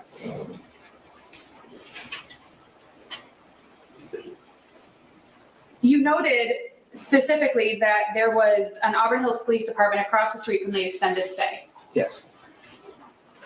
Now, you know that Jennifer and James Crumbley checked out of the extended stay on December 3rd of 2021, Yes. which was that Friday. Yes. You don't know what time they left the hotel, correct? If the checkout's on the, but do I know? No. You know what time checkout is? Yes. Based on the receipt and the documents, correct? Yes. But you don't know what time they left, whether if it was at checkout or before, you have no idea. That's right.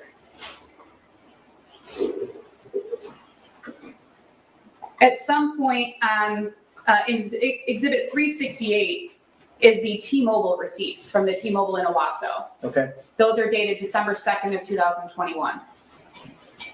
Okay. If you recall. Yes, I do. And there was some conversation about the distance that Owasso is from Auburn Hills, because on December 2nd of 2021, James and Jennifer Crumbley have been staying at the extended stay in Auburn Hills. Yes, and I believe they went to Owasso to get their phones. Right.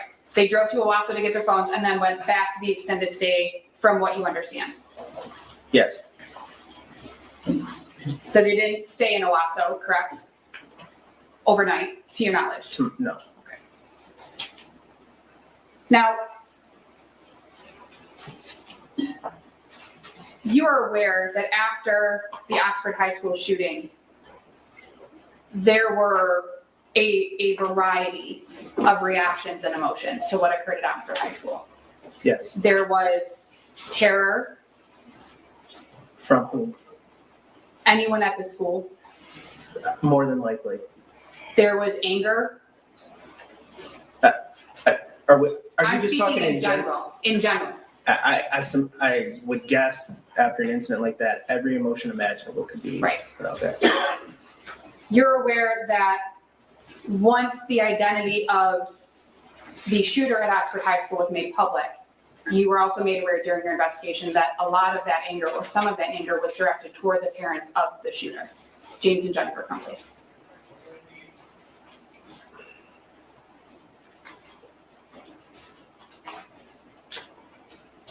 I can't say specifically, no.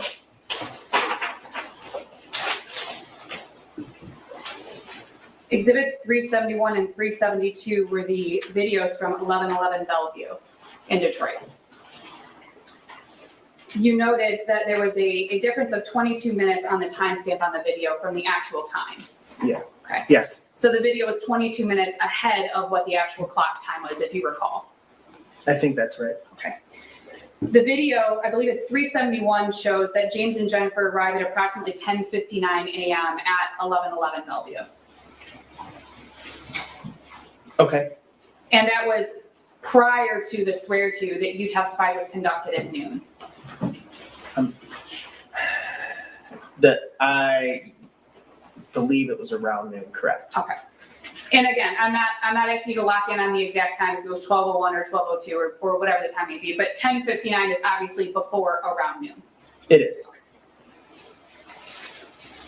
And the two videos that you were shown, that Exhibit 372 is after 4 p.m., where it shows that James Crumbley walked out of the building and turned the car around and then went back in the building. Yes. Was it 417 or something like that? 416? Correct. So the two clips that you saw, there were actually many, many clips from throughout that day, if you recall, that you've reviewed as part of your investigation. Yes. In fact, as part of your investigation, you reviewed those clips and know that one or both of James and or Jennifer Crumbley were in and out of that building on more than one occasion on December 3rd of 2021. I don't recall. Do you recall that there was video of James specifically leaving the building to smoke and going back in on more than one time? I can't say. I don't know. And we heard, you were in here when investigator Creer testified, Yes, And he talked about finding, I believe he said 14 cigarette butts next to the Kia yes, in the 1111 Bellevue parking lot. yes. So you don't specifically recall whether or not James and Jennifer did leave the building. You don't recall whether they didn't. It's fair to say you just don't recall. That's right.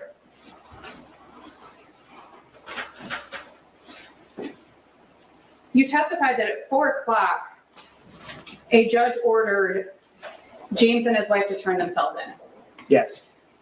You don't know whether James had knowledge of that order from the judge. I mean,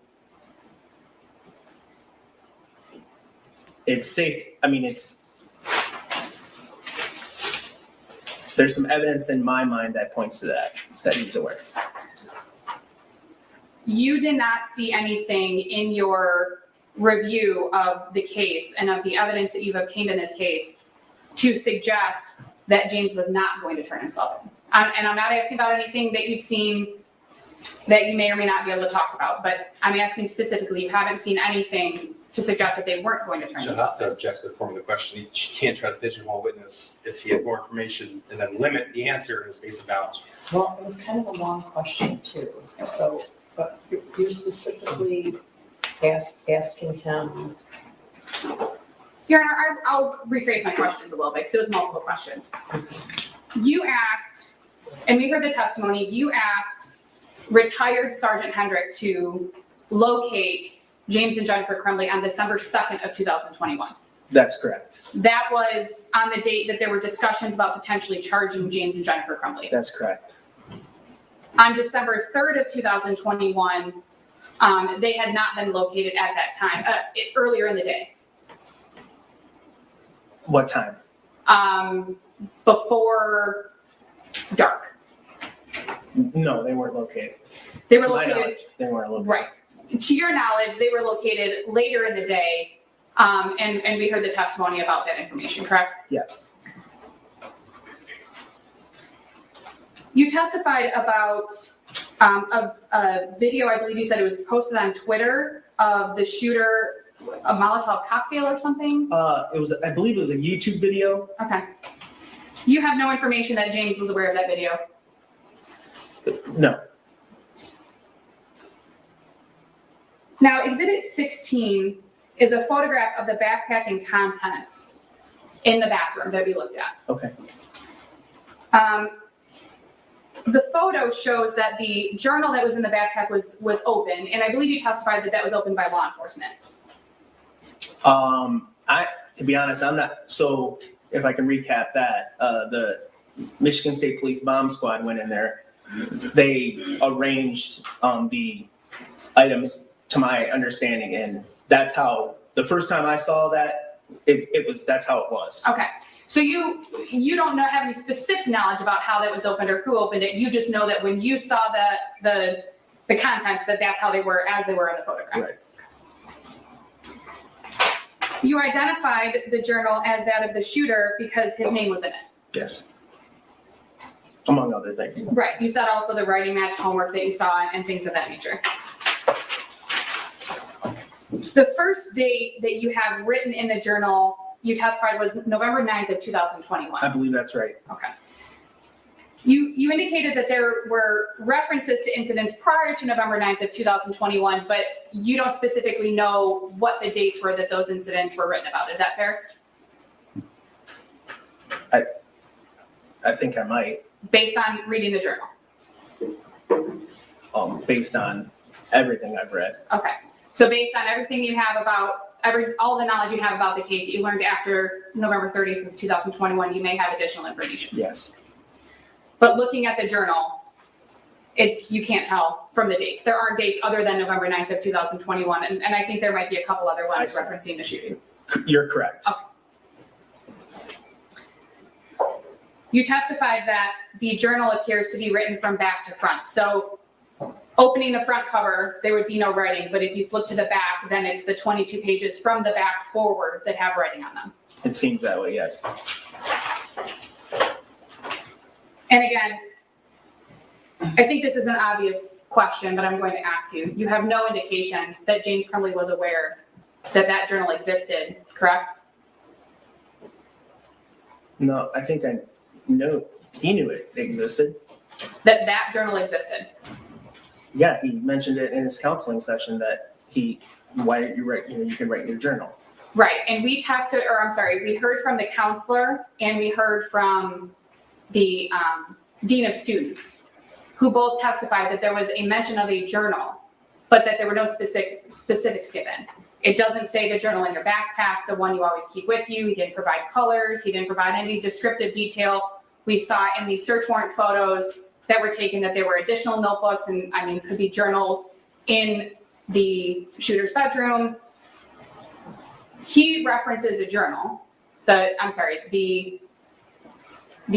school counselor and the dean of students mentioned a journal, testified about a journal. They indicated that James Crumbley said, you have a journal. But there's no specifics given about what that journal is. Is that fair? That was a long question. It was a very long question. Can, Yes, there were no specifics given during that meeting at the school about whether James had any knowledge of what the journal looked like, if he knew what was in it, or anything like that. no.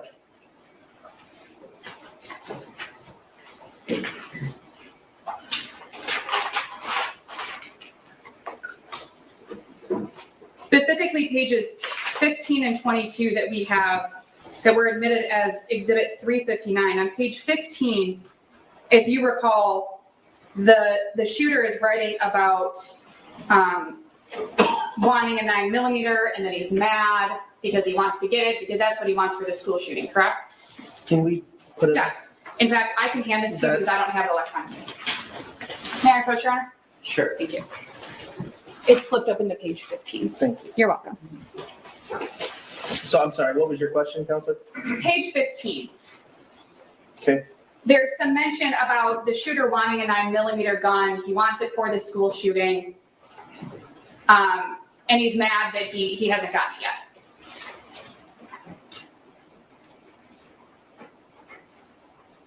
I'm not. Yes. Okay. He's pissed. Pissed is the word he used, correct? Page 15 also includes this statement. He mentions the Caltech and says he has to find where his dad hid it. Yes, that's what it says. If you'd like to, yes. I'm going to go to page 22 next, Mr. Keese. Mr. Keese is going to put them on the screen for you. Thank you. May I approach, Your Honor?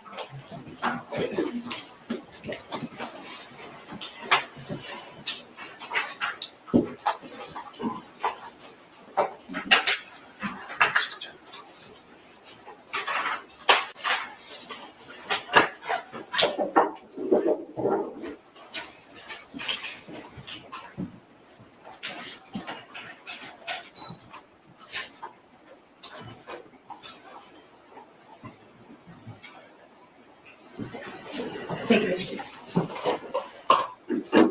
So that's the page 15 that you just looked at, correct? The portion that I asked you to look at. Yes. Page 22. If you could go to page 22, Mr. Keese, thank you. There's a few 22. Page 22, the binding. Which exhibit number is this? 359, Your Honor. Thank you. Page 22, and again, we discussed that this was written along the binding, so along the inside edge of the page, correct, in the journal? Yes. And it says, I will have to find where my dad hid my 9mm before I can shoot the school, correct? That is what it says. Now, we know based on the testimony that you've heard and you've been sitting in court during the trial, we know that there was a 9mm handgun purchased on November 26th of 2021. Yes. That the shooting at the high school occurred on November 30th of 2021. That the shooter and his mom went to the shooting range on November 27th of 2021. So this portion would have been written at some point between November 27th of 2021 and arguably the morning of November 30th of 2021. Well, now you've confused me. I don't, Well, we know that there was no 9mm handgun in the house until November 26th of 2021, correct? Based on your investigation. I see the 9mm. Yes, Yeah. because this specifically references a 9mm. It does. This is different than the other on page 15, which specifically references the Caltech. I got you. So Although Mr. Crumbley's son says my 9mm, we know that there was a 9mm purchase on November 26th of 2021. Yes. That he went to the shooting range on November 27th of 2021, and the shooting occurred on November 30th of 2021. Yes. So we know, and this page was page 22, which would have been the back cover of the journal. Is that fair? If you recall? If you don't, it's okay. But we can read this and know that it would have been written after definitely November 26th of 2021.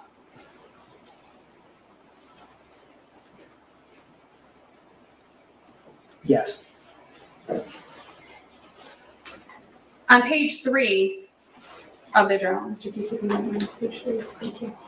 It's the access. Yes.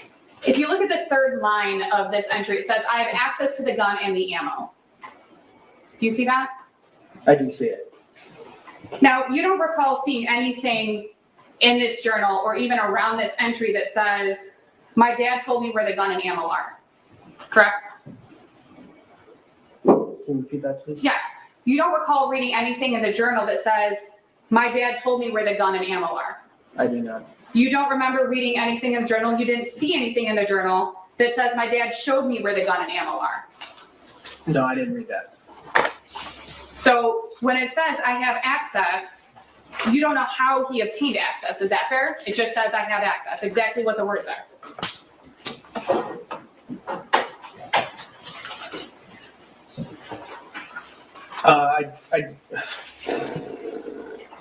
Can you repeat that? I'm sorry. Yes. Reading this journal entry and the information that you have that you've read in the journal, this doesn't say how Mr. Crumbley's son had access to the firearm. Is that fair? That's right. Just simply that he had access. Simply that he had access. Understood. Thank you. I have no further questions, Your Honor. Briefly, thank you, Judge. Starting off with the journal here.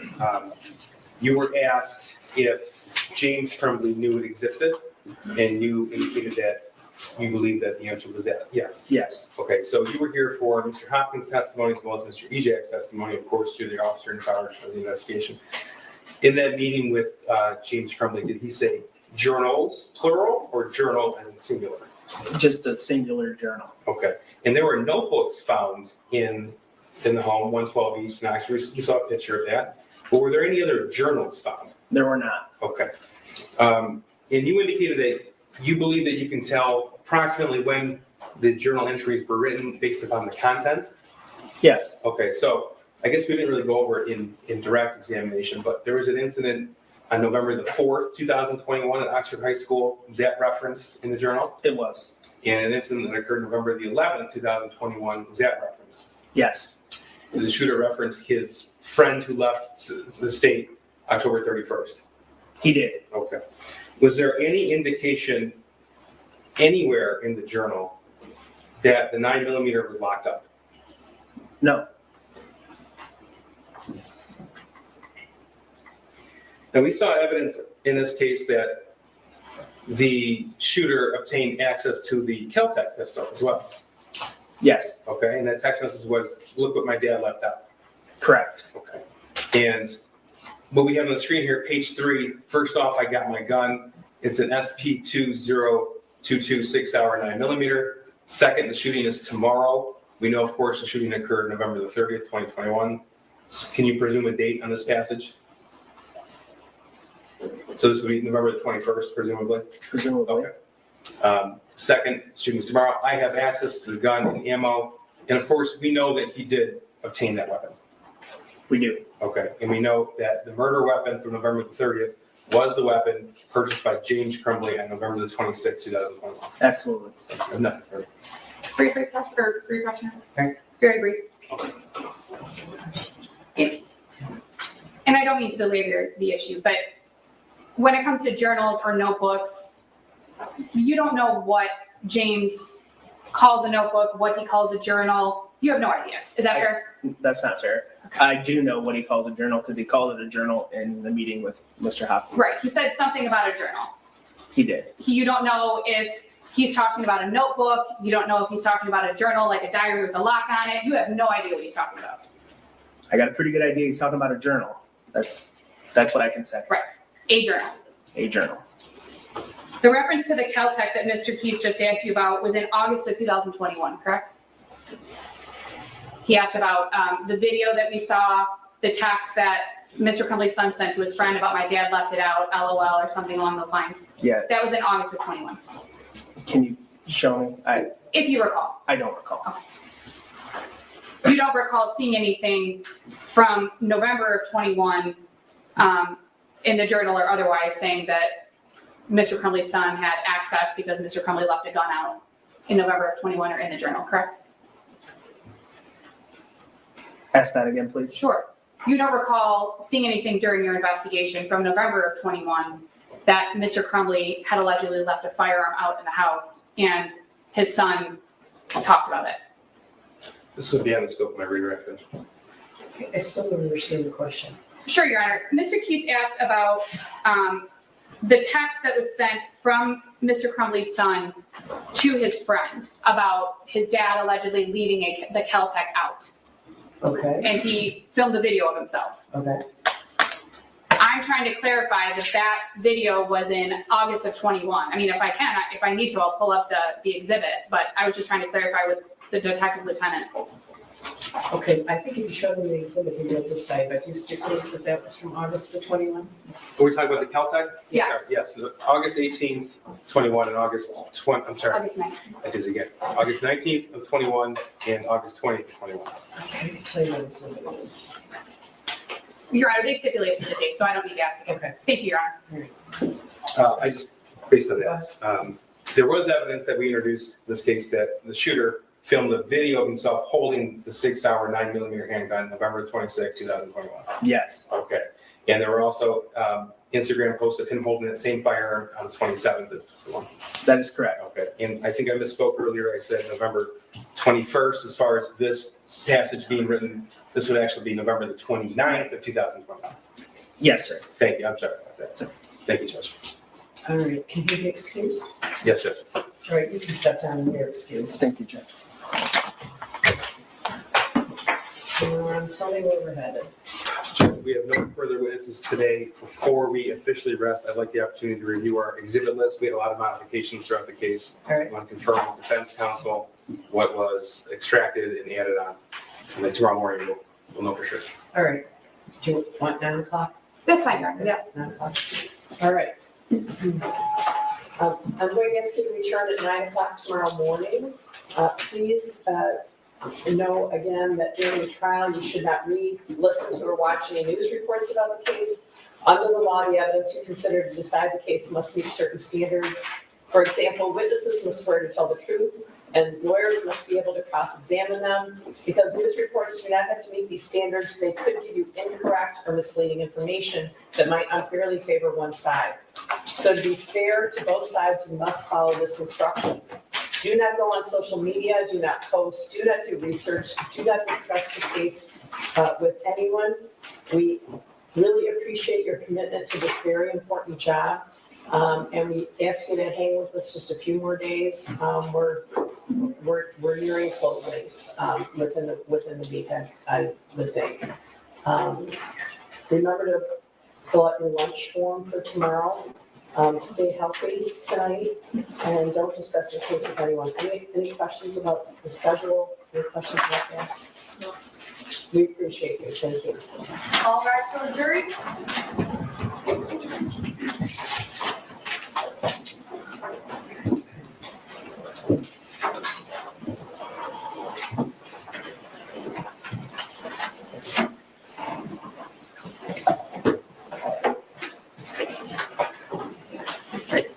Please be seated and remain seated until the defendant is removed from the courtroom.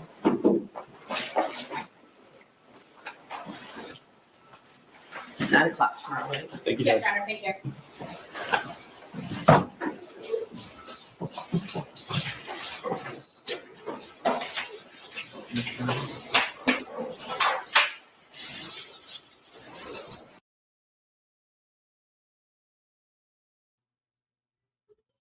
Woo! Y'all, They about to rest. Yeah, I know. 3 They said days. that they were a few things that they needed to do something. What They was just wanted to that? double check before they rest their case. 3 Double days, check y'all. what? He said there was just a few things he wanted to check before they officially rest their case. Yeah. Quick.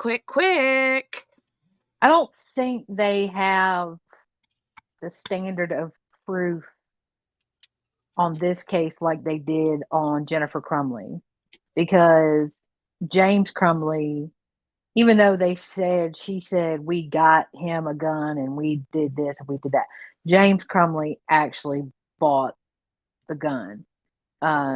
James Crumbley didn't register the gun. James Crumbley didn't secure the gun. And she in her testimony, she was like, that weren't on me.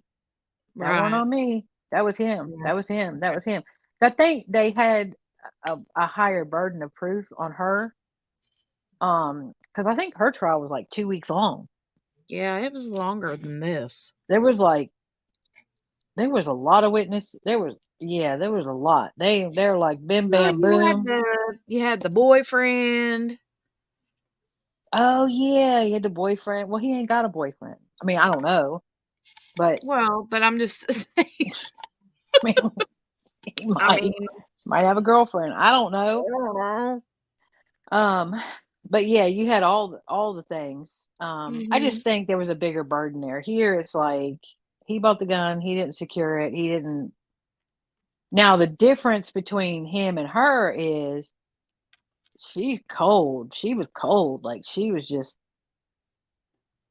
staunch cold the whole time. He's been, I don't know. Yeah, I agree. I mean, now she did have her first couple of days whenever Little they showed outburst. Yeah. But that was pretty the early bathtub on. murders coming up. Yeah. This is the dude that I think Gail said she thought was nice looking. What I was saying, I told her far away, not too bad, but when you get right up on him, I'm like, he don't have no chin or a neck, or he's missing parts. Back here. What I was saying about the ATF dude was that his testimony's over. He's invested. Mm-hmm. You telling me he ain't got nothing better to do than to be in there? Nah, he wants to be there. This is huge. I mean, and we talked about it. We didn't really watch the trial, but we watched the closing, the sentencing and stuff. That right, sentence and the was sentencing, rough, and I wasn't even invested in it. I mean, right, not and, like. So we discussed it there. This is huge. This is huge precedent setting stuff, and that's why that ATF guy is there. Yeah, because he's like, this is about to change my job, right? Like completely. So, anybody got any parting words? Oh, I'm gonna throw out breaking news. I know you know, but that the judge did rule that Harmony is considered deceased. Yeah. Sad. They are. So basically, Crystal Sorey is trying to be the sole executor of any estate that she would have, which sounds crazy when you're thinking about a 5-year-old, but she's going to go after the state for wrongful death. And so that changes things. So I got to do more research on it. I have not seen a surety bond being required on a wrongful death suit that I can remember. It's usually on like if you're going against your landlord, yeah, they'll make you put a surety bond in the amount of the rent that they say is owed, so that if you lose, the landlord automatically gets their money. seen I haven't seen that, so I got to do some more research. But I was surprised at that. It's like a $10,000 surety bond. Wow. Before they'll name her the administrator, and she has to be the administrator before she can name the lawsuit. Yeah. So I mean, I'm pretty much thinking Adam can't be the administrator, but No. but technically by law they're both legally her parents. So I mean, He should have zero rights. I'll quote unquote parent. But yeah, and then the surety bond thing again. Bondsmen are usually for criminal, but then it says surety bond, which makes me think that possibly it could be a bondsman kind of thing, or alternatively, it could mean surety bond in that it doesn't have to necessarily be cash. It could be like a house or Right. something like that. So I'll be interested to see, but she didn't rule yesterday when they heard the case, but she did rule today. So Wow. I forgot all about it. yep, I just hope they bring that baby home. Yeah, I know, me too. I just hope they bring that baby home. I hope so. I hope that either they get some kind of a break or Somebody breaks him. Sorry. What kind of Conscious? truth-telling bone? Yeah, conscious bone in his body. But I don't know. Maybe he'll say something one of these days. Unfortunately, any GPS data they have, I mean, it's been so long. I know. Even if they found where it was, I don't know that they would find it unless he buried her. Yeah. So, anyways, another case. Just wanted to throw it out there. Yeah. Well, thanks we for had the followed. Thanks for the update on that. I forgot about it. You sent that to me a while ago, and I completely. It's been a hot minute. Yeah. Yeah, I'm tired. I need some coffee and go in there and see my husband and my children. Yeah. Go see my husband and my children. Tell Dale I got some strawberry jam, graham cracker honey. But it's got a normal name, so he don't have to be embarrassed to go get it.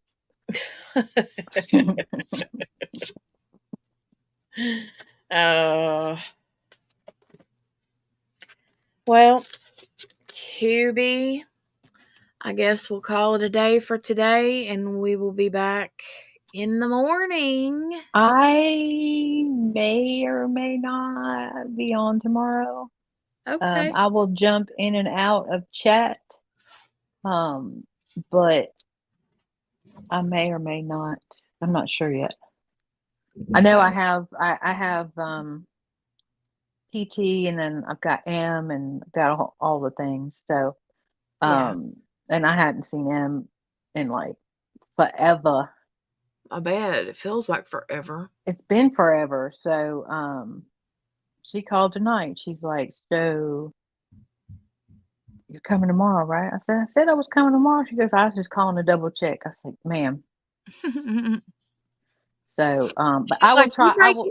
She's like, "Are you breaking up with me?" I know. She's like, "I'm gonna need you to get better, please, and thank you." So yeah.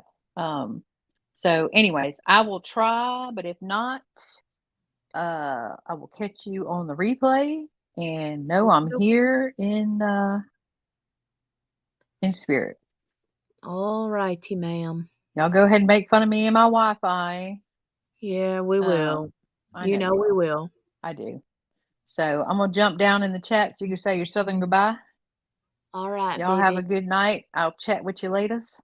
Thanks for hanging out with us, you guys. Thanks for having me. And you guys, everybody in the chat, tell Miss QB how much you love her. Tell Whatever. Miss Baby how, well, now look at that little heifer. You know what? Seriously.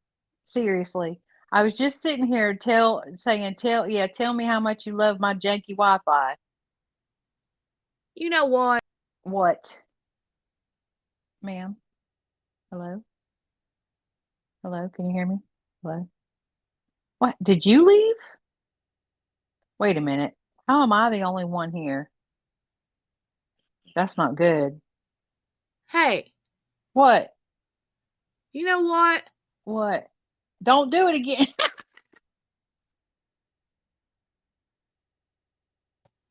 Now You are you not know right. you know if you leave that the whole thing ends, right?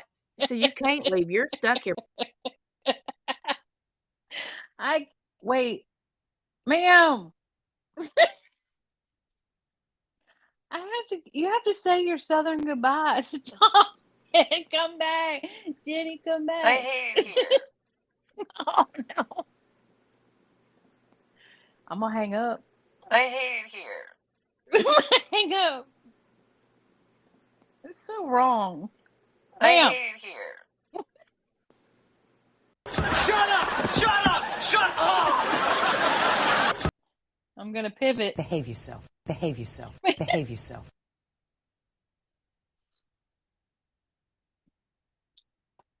I